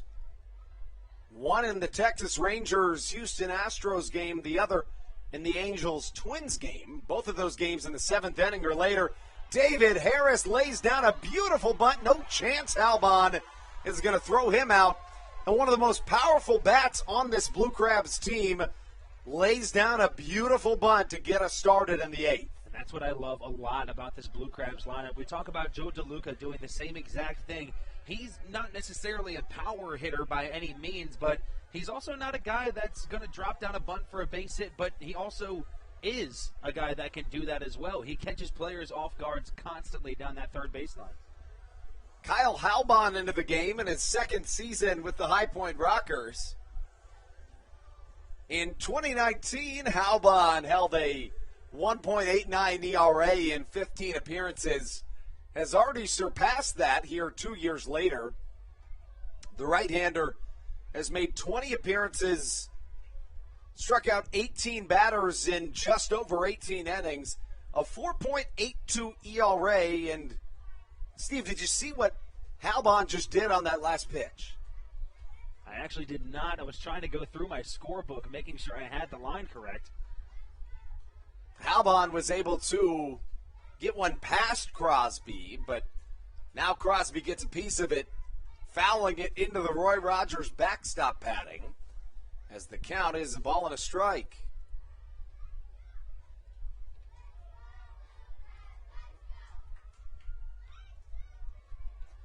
One to the powerful bat of Alex Crosby. Crosby this evening 1 for 3. He doubled his last time up and later scored. Curveball, Crosby tries to stay back on it and does, but a little too much. We go back to talking about that double by Alex Crosby. He waited on a breaking ball and perfectly drove it right down that left field line. It's a very hard thing to do, especially the farthest part of the field, the opposite way that he can try to get that ball, and he just placed it perfectly. Right on left matchup. Alex Crosby, one of the better hitters in Southern Maryland's lineup. A changeup, soft chopper to the left side. Alfonso tries to go for 2. Luckily for Alfonso, is able to get the out at second, but that's all he'll get. Crosby make that Harris comes up running off gingerly on that right ankle, but all told, an out recorded, and Southern Maryland forfeits just a little bit of speed at first base, but Crosby still with plus speed on the base paths. Josh McAdams up to the plate. The power-hitting third baseman 0 for 3 here this evening. Struck out with the bases loaded. Make that with runners on first and second on his last time up. That would be followed by a string of 3 consecutive strikeouts. The final 3 of Craig Stem's evening. We'll give you the pitching lines to this point in the contest that we've seen so far. Carl Bryce got the start for Southern Maryland. He struck out 8 and walked 4 in 5 innings of work, allowed 2 runs, only 1 of them earned. Craig Stem got the start. He's on the hook for the loss. The right-hander went 6 innings, allowing as many hits, 7 strikeouts, 2 walks, 3 runs all earned. Nefi Agondo and Kyle Halbon have now combined for an inning and a third of scoreless baseball. For Southern Maryland in their bullpen, Cody Strayer issued an inning of scoreless work, as did Andres Briseño. Briseño went an inning and 2/3 before Latos closed out the 8th, as McAdams swings through a fastball, make that a curveball, and falls back 0-2 in the count. McAdams walked off out of the batter's box after that swing. He knew what he did. He can't seem to lay off that breaking ball that's way out of the zone recently.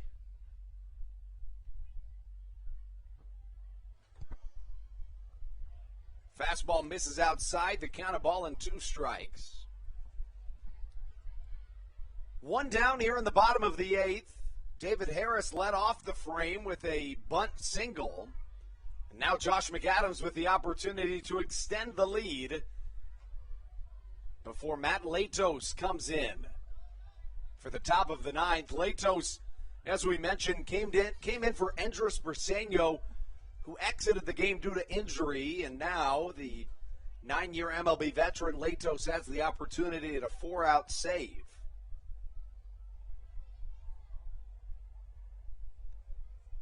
Briseño will still get the hold in this game.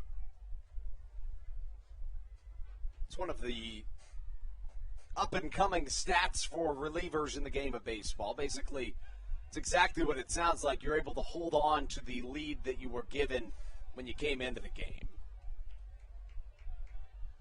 A check down at first says McAdams didn't swing. Steve, it sounded like the Southern Maryland crowd was disappointed in that outcome. That was kind of confusing. Yeah, I thought I heard someone from the crowd go, yes, he did, meaning that he definitely went around on the call, and I think I agree. I'm just confused. A lot of room in left center and even more down the left field line. McAdams pulls a line drive and it should score a run. Thought it was ball 4, but Josh goes down looking on strikes, and now 2 away in the bottom of the 8th.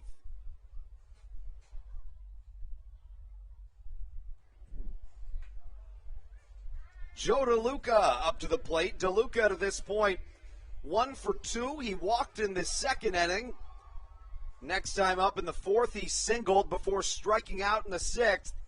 And now here in the 8th, the defensive backstop, Joe DeLuca, given the final opportunity to extend this Southern Maryland lead. We've seen time and time again in the Atlantic lead, no lead is safe. As this would be a perfect time for the Blue Crabs to try to get 1 or 2 runs here with 2 outs. Yeah, you said it. I mean, there has been some absolutely obscure things that have happened in this 2021 season so far.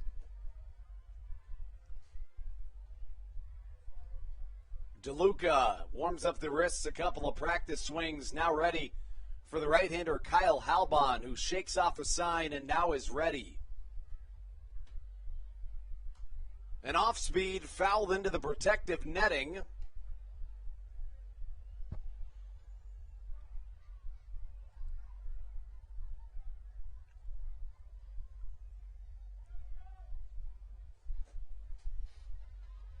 0-2 the count to the catcher, number 17, Joe DeLuca, a Cicero, New York native in his 5th year of professional baseball. Representing Team USA here on Olympics night at Regency Furniture Stadium. 59-foot curveball in the dirt, bounces for ball number 1. Halbon tries to get him to chase, but DeLuca, as a defensive backstop, has a keen eye for those off-speed pitches.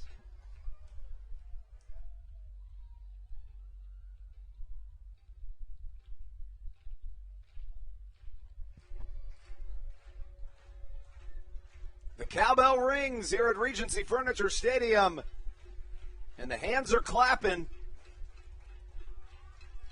DeLuca waiting from the left-handed batter's box. The 1-2 from Halbon. Hit well to the left side, but should be playable for James McOwen, who catches it a step before he enters the warning track, ending Southern Maryland's offensive hopes in the bottom of the 8th. They do, however, cling on to a 3-2 lead as the Blue Crabs will put the MLB veteran Matt Latos back on the mound for the 9th inning. We'll have that right here for you when we return on the Hometown Real Estate Broadcast Network. This is Joe DeLuca, and you're listening to the Hometown Real Estate Broadcast Network. Whether it's Chris Paul, Cliff Paul, Aaron Rodgers, or even the son of a former Blue Crab, Patrick Mahomes, you've seen many athletes endorsing State Farm. That's because your State Farm agent has your back through good times and not so good times. That's why all the Blue Crabs, Daryl Thompson and the whole team, trust State Farm with their insurance needs. State Farm is the company people have trusted for over 99 years to help life go right. Call your local State Farm agent, Greg Conklin, today at 240-776-4289. When you're in the market to buy or sell a home, call Tony McClure of Century 21 New Millennium and his Grand Slam team, the realtor of the Southern Maryland Blue Crabs since our first season in 2008. Tony and his team of preferred partners includes Tim Murphy of CNF Mortgage and Steve Scott of the Scott Law Group. Together, they will ensure that your real estate needs are nothing short of a grand slam. The quality service you will receive is Hall of Fame worthy. Put Tony's 41-plus years of experience to work for you. Call or text Tony today at 301-928-1280 for your personal Grand Slam experience. Go Blue Crabs.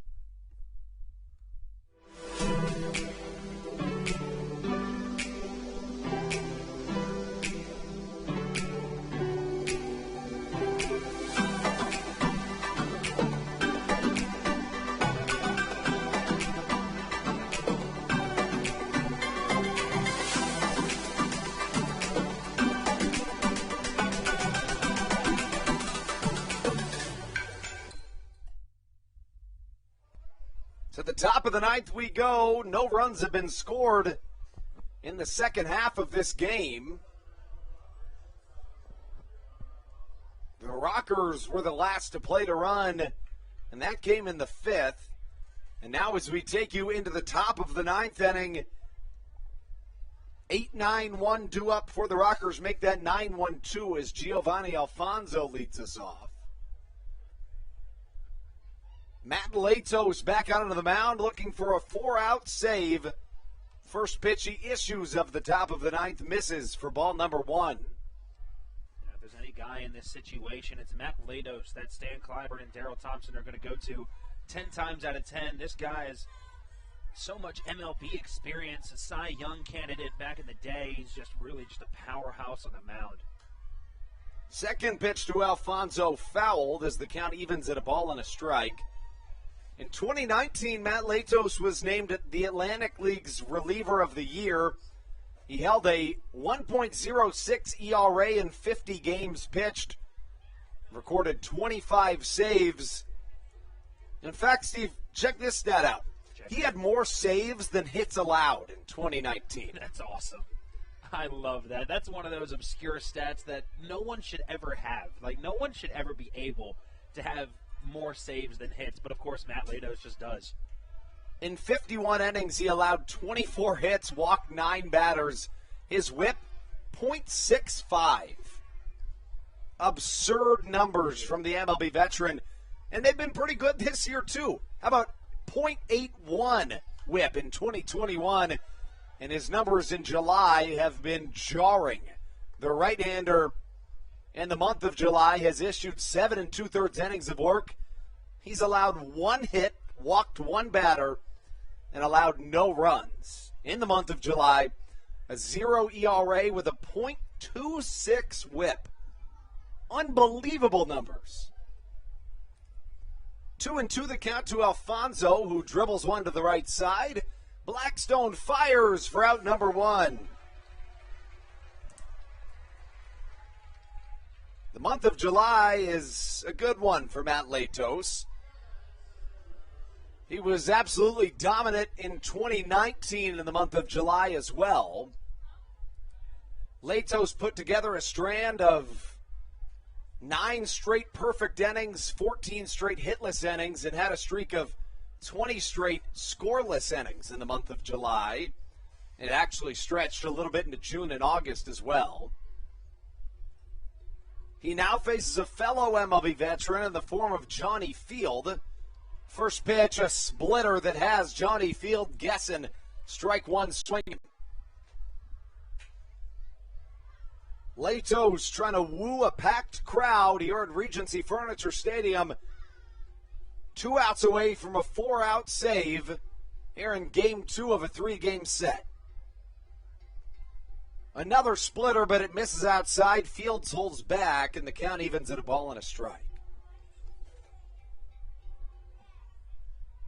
Latos can hit the ball as well. You know, we saw him hit a couple of batting practice home runs, but in the MLB. No, Andrew, I was just, not to interrupt you, but I was just going to ask, where did you see him hitting some of those BP home runs? Good question. On the Blue Crabs TikTok account, at Blue Crabs. That's where it was. You're right. Latos in the MLB in his 9 seasons had a better batting average than future Hall of Famers had against him as a pitcher.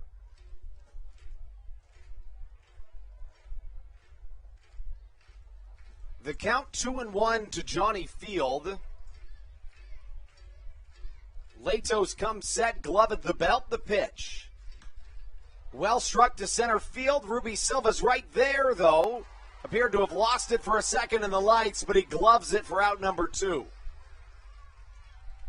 You see Ruby Silva using that glove to try to block some of these lights. That one looked like it was hit on a line right in the way.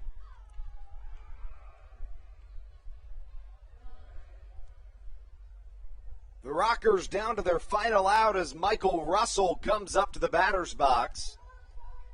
Russell 1 for 3 tonight. He singled in his most recent plate appearance and walked in the plate appearance previous.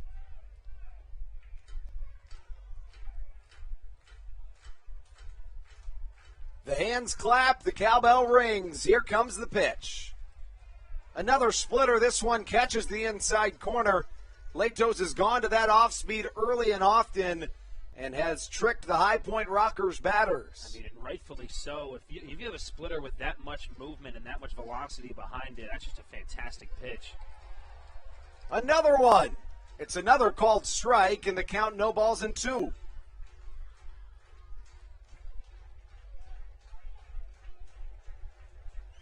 The Rockers down to their final strike. The pitch from Latos. Back up the middle, and Michael Russell delays the celebration and fireworks here at Regency Furniture Stadium. I mean, that's just a good piece of 2-strike hitting. It was a fastball on the outer half.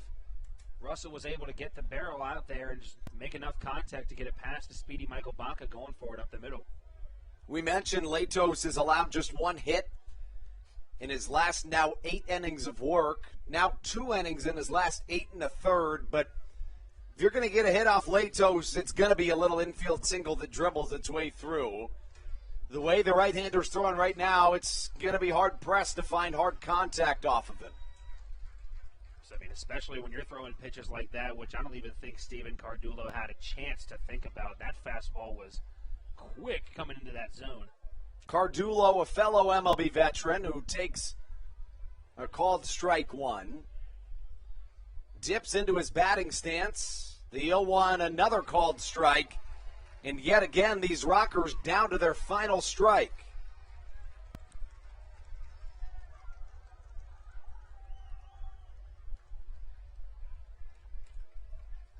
Latos glances into his catcher, Joe DeLuca.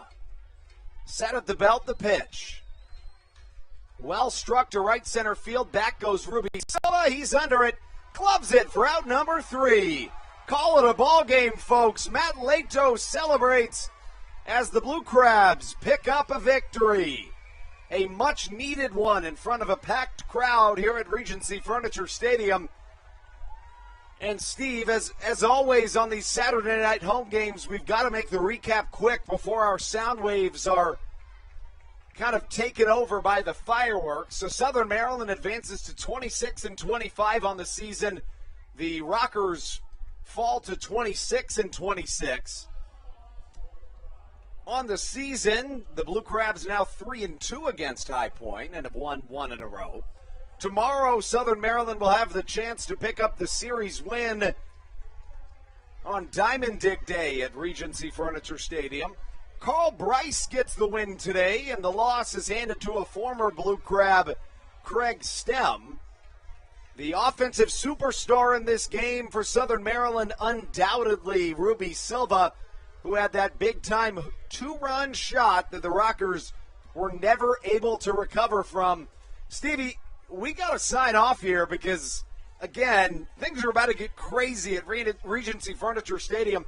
If you're in Waldorf, take a glance out your window and cover your ears because things are about to get loud. Fireworks about to fill the air at Regency Furniture Stadium. For Stevie Bowen, I'm Andrew Banstra signing off on a Blue Crabs 3-2 victory right here at Regency Furniture Stadium. Thanks for tuning in, and as always, let's go Blue Crabs.